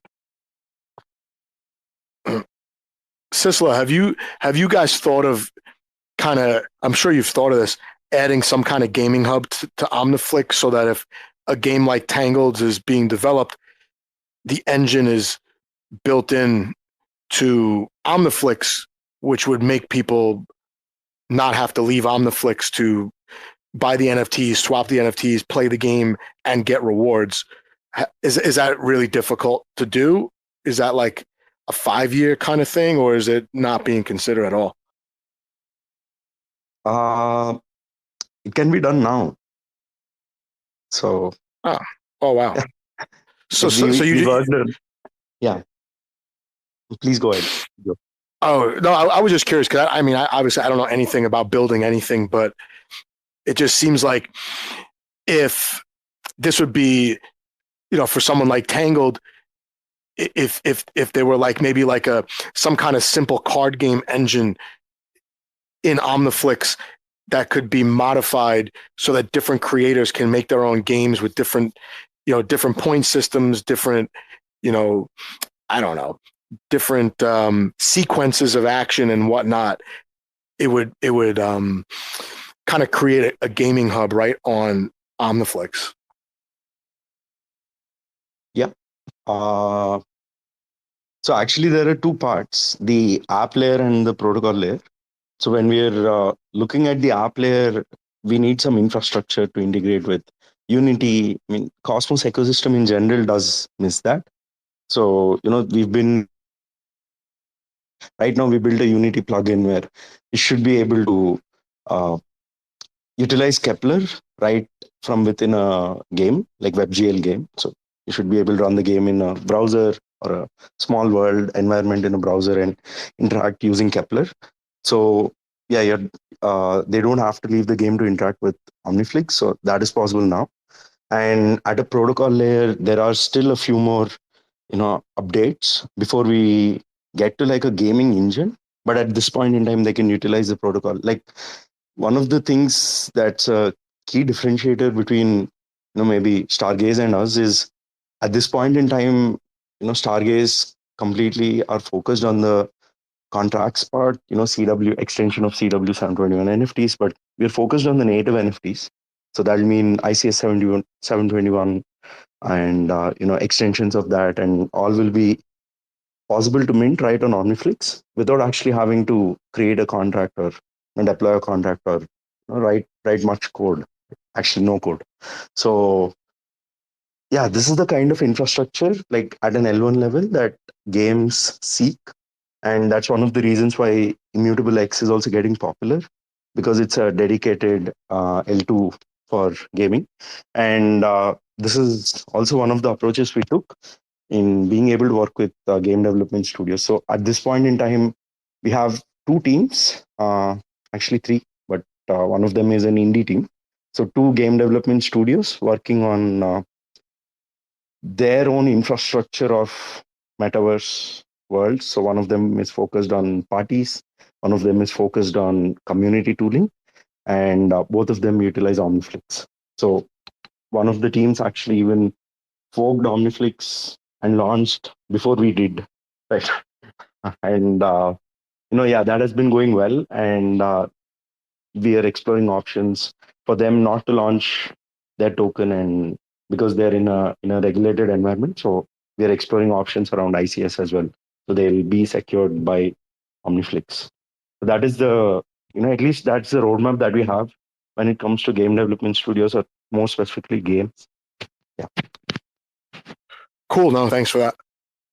And we personally believe that Tangled's game will be one of the, flagship games, or, I won't say a killer use case, but demonstrates a true potential of Omniflix. So, he has designed this keeping the features on Omniflix also in mind. So, thinking of delegating cards, licensing those cards for a fixed time period and so on and so forth for tournaments. So those are things that Tangle considered while designing the game mechanism. And, it's amazing on both sides, right? Tangle being able to design all of this, get people to engage, and the community utilizing an Excel sheet, a Google sheet, and being able to play the game. Like, we almost did nothing there other than like provide Omniflix infra, and Tangle built his own community. So it's just the tech, and right now we want to make sure that he takes it to the next level. Cool. Yeah, I hope he does really well. He works really hard. Really, really, really hard. Fucking hell, Joe. Sistla, I mean, I love you all, guys. I'm not gonna lie. What time? It's like it's 3:30 a.m. here, but I just want to like give you an update on the source now. So like I've been in the DMs with like the team. You all know who they are, right? My God, can you imagine the raccoons? Like there's one, we have only one seat. One seat. And by the way, Sistla, thank you very much for voting for the source DAO as a top 10 validator. I thought that was really impressive on Juno. And the guys, I tweeted and literally Omniflix like voted within like 10 minutes of me like tweeting, like literally it was unreal the other day. I couldn't believe it. I was really like happy and honored and privileged. But think about this, right? I don't bring me. I bring the power of like 40 people, right? Gigabrains, giga meme artists. Like everyone knows what you get with the raccoons. We're a hardcore. We've been bred over the last 9 months. Like we've been pushed to the bottom and we've forced our way up, right? Every single community will be so glad to have. And it just so happens that this is the one. No. Sistla, yeah, thank you for your vote, bro. I appreciate that. We appreciate that. Actually, we did plan to vote yes a while back. That's why it happened, 10 minutes from when you tweeted. We just didn't do it in time. But, definitely. I mean, we need to have some fun and, using sarcasm, you can actually be brutally honest and like use that as a medium to, bring change. I personally see it that way. So, yeah. Well, Joe, it's no different, Joe, to what happened with you. I mean, Joe's probably got one of the best stories of 2022, of anyone you can think of. I mean, this sums, like, literally, if we haven't got to this stage, I mean, Joe, you might be busy with the kids, I don't know, but like, how overwhelming would that be? Like, literally, to have a fucking entire chain and an entire like NFT collection like come out. The thing is, Sisla's right. Apparently, I've been hearing, because I wasn't there, that 2018, there's different talks about 2018.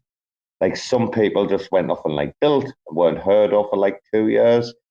Crypto Twitter, I heard between 2018 and 2020. I wasn't around, so I don't know. I've heard CT was just kind of almost like a graveyard, and there was only like several people there. Even if this like bear market goes through to like 2025, why would I go anywhere? I'm having the best time of my life. Still pulling in a bit of a salary, can keep things ticking over. Like everyone else can just try like forge friendships, try and create collaborations. I mean, what do we do? Kit, you still up, Kit? Chris, you still up? Slinks? Sistla, what do we do? Do we lie down and cry, or do we just fucking get up and laugh? I'm all in it for the culture, me. Like we all laugh, cry together. That's what we do. I mean, we all came into this knowing whatever we put in could possibly go to zero. So, I mean, why am I going to go anywhere but like now? Do you know what Joe became an NFT collection? I mean, if that's possible, like literally, what we are in this paradoxal fucking universe that's unprecedented. We're in some like mad simulation like shit going like the day that oh my god, wait, he's a Mia. Right. What time is it for Mia? Oh, it's probably wait, he can probably talk. I think he was at wait. He's gonna come on, he's like, hey Robo, you know your best pleb. Like he's what is let's see. Mia, if Rama wakes up, oh, I've just commented about Rama. People in the room don't know that I have to go to bed every day before Rama wakes up in Australia. Because if he wakes up, there's normally like, no, yeah, man. Hello, Mia. Hello, son. Oh, having good holiday. Wait, can you hear me, Mia, or am I getting rugged? Fuck, Yes, I every time someone joins. Okay, bro. Hey, mate, yeah, Merry Christmas to fucking you too as well. Seriously, bro, I hope you've had a I bet you've been fucking eating loads of vegetables, right? Yes, exactly. Tofu. Did it look like like turkey? Can you craft like tofu into a turkey or not? No. Like, can you make it like look like it? Doesn't make no. Will it? Listen, my uncle's wife did a tofu turkey for Thanksgiving one year and like totally ruined it. That was the first year me and my cousins ever ate Thanksgiving at a McDonald's that we've somehow found open up in North Jersey. That sounds great. Have you ever had McDonald's on Valentine's Day? What do you split? What do you cut the Big Mac into a heart? Put some Actually, no. I'm sorry. It was there was like a Wendy's in New York City or maybe McDonald's that did a special on Valentine's Day where they served like lobster, and it was like $50. And these guys were bringing their girls to the fast food joint. I can't remember if it was Wendy's or McDonald's, and it was on the news. I think it was in New York City. Wow, your woman down horrendous, no? You can't even remember if it was like McDonald's or Wendy's, no? Is that right, Joe? I can't remember anything before like September of this year. Wow, bro. I mean, dude, my kid last night was the first night my kid slept in her own room since she was born, and it was a glorious night. I got woken up once because my other kid, and I know you won't have to go to bed, but I got like a rant in me. If you guys don't mind hearing about a rant about kids, but holy shit, man, my kid, she got fucking walkie-talkies for Christmas, right? My 3-year-old, and I think that's a great gift. I'm like, oh, this is awesome. We got 3 walkie-talkies. Guess what? These walkie-talkies pick up the official comms from the fucking fire department, the taxi dispatcher, the police station. So the walkie-talkies are going off at like 1 o'clock in the morning, and then I can't find them. One's in the closet, one's behind the curtains, one's under the couch, and at like 2 o'clock in the morning, I'm running around the house, and I'm blind. Like I can't see anything. If I have my glasses on, I cannot see shit. I'm definitely blind. I had to go under the couch, disable one walkie-talkie, then the other one's going off the fucking fire department. Oh my god, man! Don't have walkie-talkies in your house. Just it's not worth it.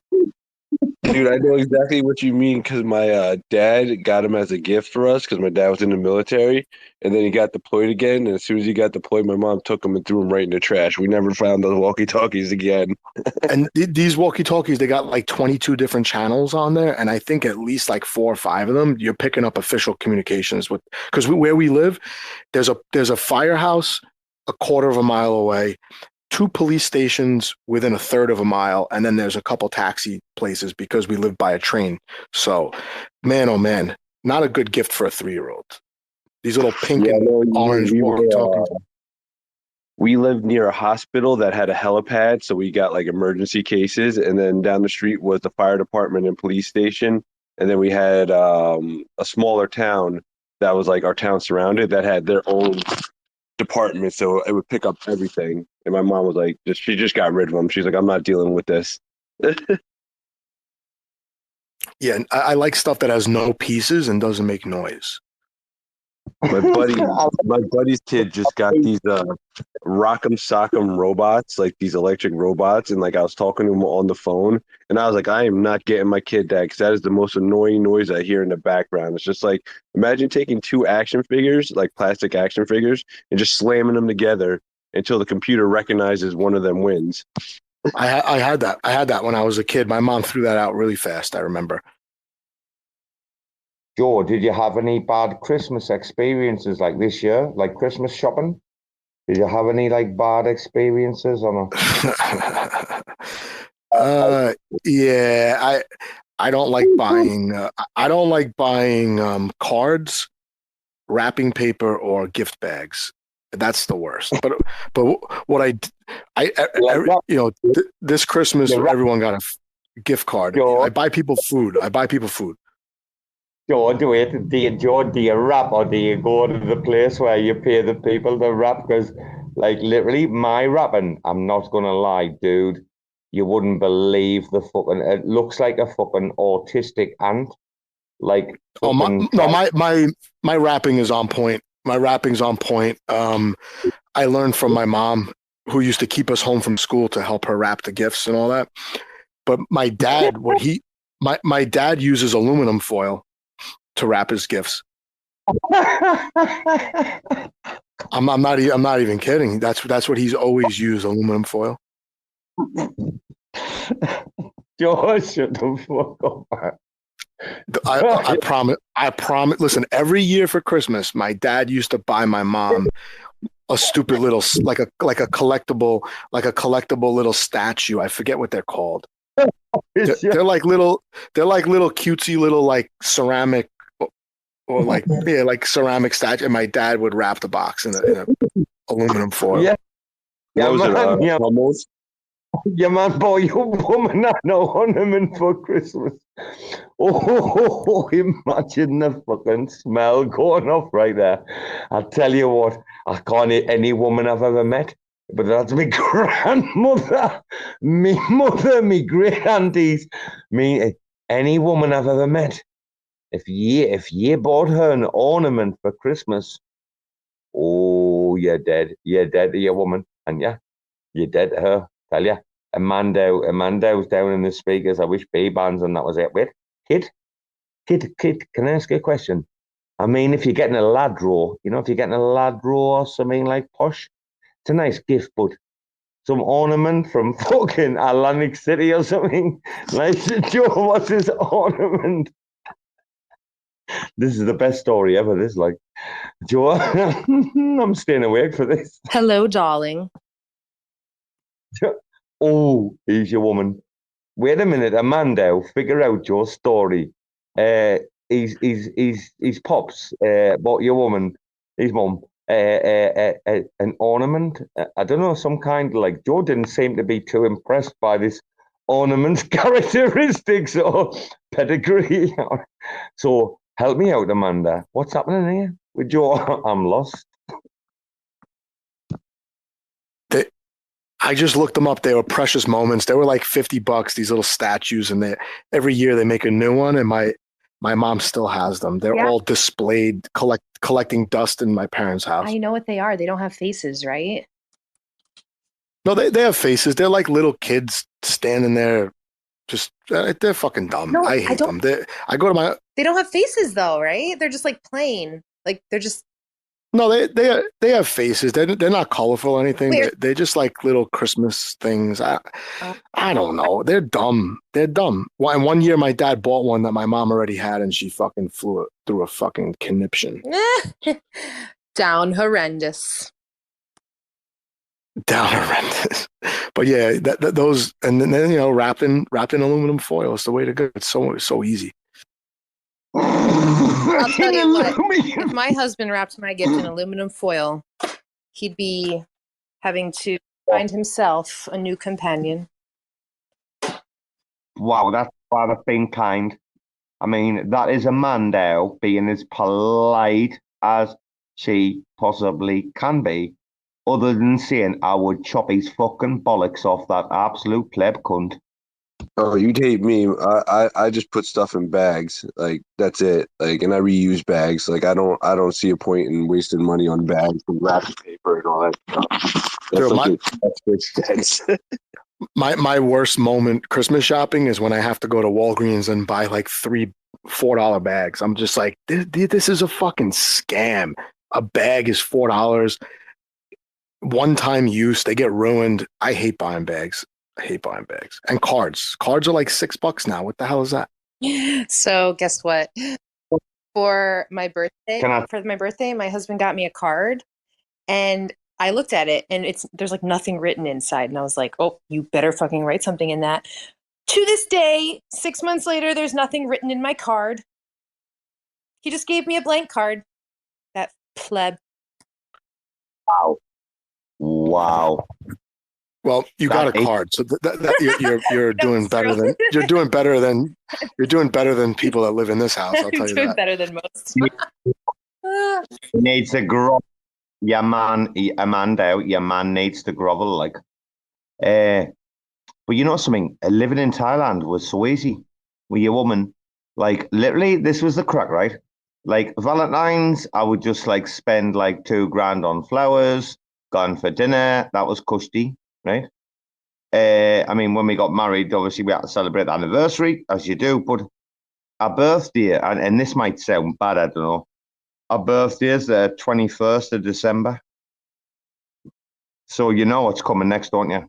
Yeah. All y'all women in the room. Combined her birthday. Split the difference. You split the difference. Yep. Yaman. So, Yaman. Once you turn 21, you don't get like separate birthday and Christmas if your birthday is in December. Weird. You know what though? She was fine. Weird. The blackmail and corruption worked to a T. Like literally, this was the yearly agreement. Was just like the latest iPhone. Like literally, like that was it. Like the iPhone normally comes out end of September or something. There's always problems, so there's an update by like December or whatever.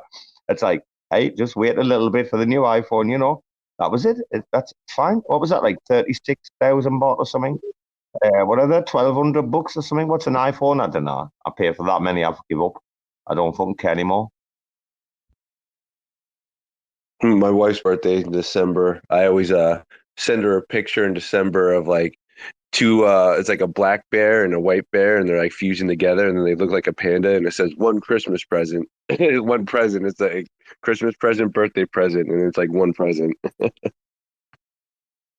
I bet you, when's her birthday though? Like 2nd of December or something? No, it's like the 14th. I'm taking the piss, dude. Like literally, like imagine though, like 2nd of December, like, oh, it's December, it's too close to Christmas. Dude, I think the 21st. Wait, I think that's quite close. Or I think that's in the margin of error. I do.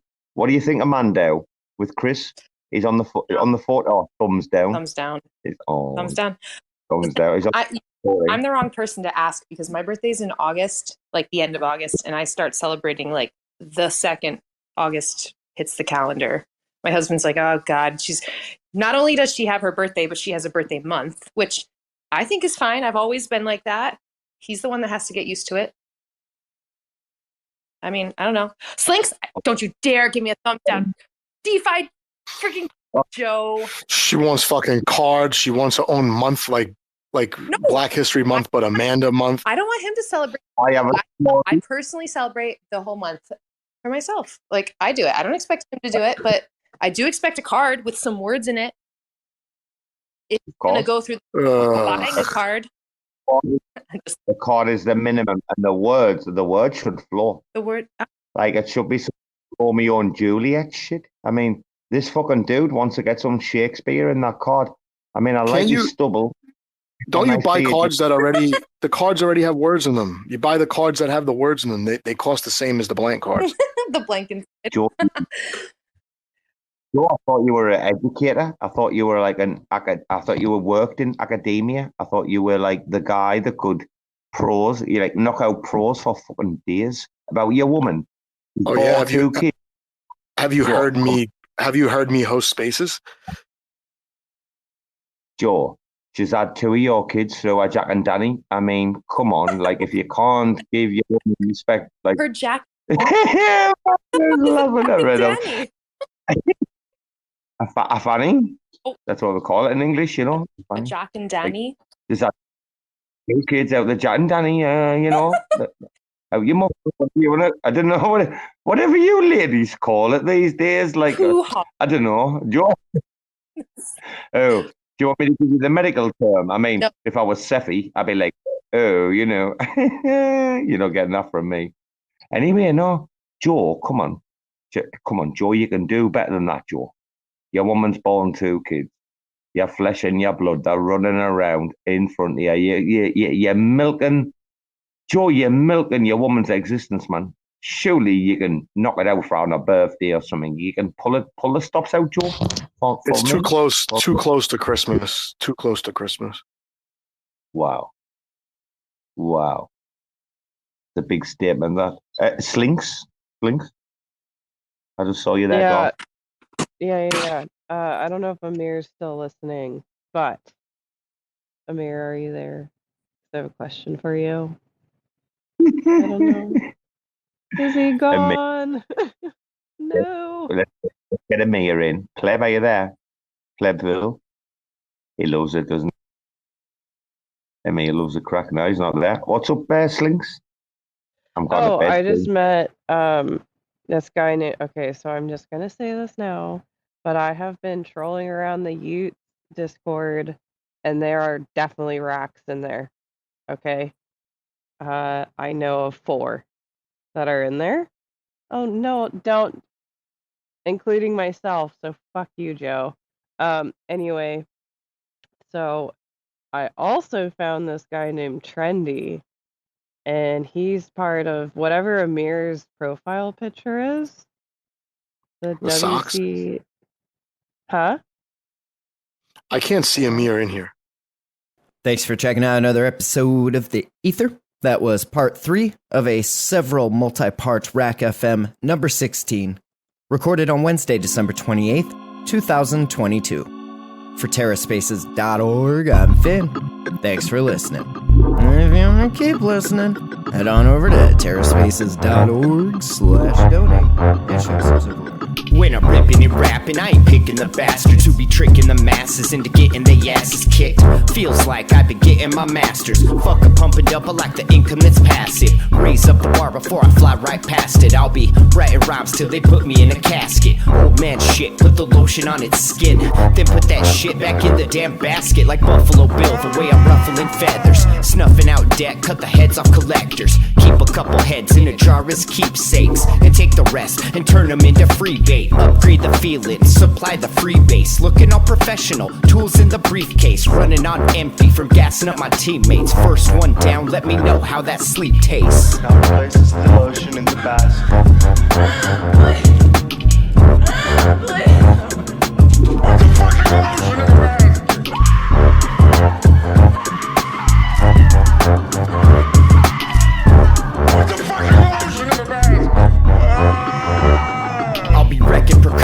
Directing impossible, defending the plausible from ended demonstrable. The mission isn't even worried about the clearance, running interference till our enemies fear us. We're only one disappearance away from a bad day. Everybody trying to save face on the last day, feeling fancy, about to pull out the massey. Drop the 8-ball in passing, that's so passe. I'm getting nasty, you cannot put it past me. A mix between blasphemy and talk everlasting. Feeling like a masterpiece, looking like a tragedy. Trying to get through another day full of savagery. Getting headstrong from working in the mess hall. All hands on deck, waiting for our next haul. I need the rest, got big plans to eject. So feed the grass and keep off the Kleenex.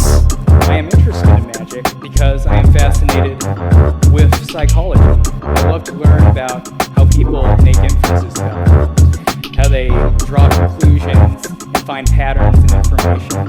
And in particular, I'm interested in all that can go wrong. How an individual can be led astray when certain cognitive vulnerabilities are exploited.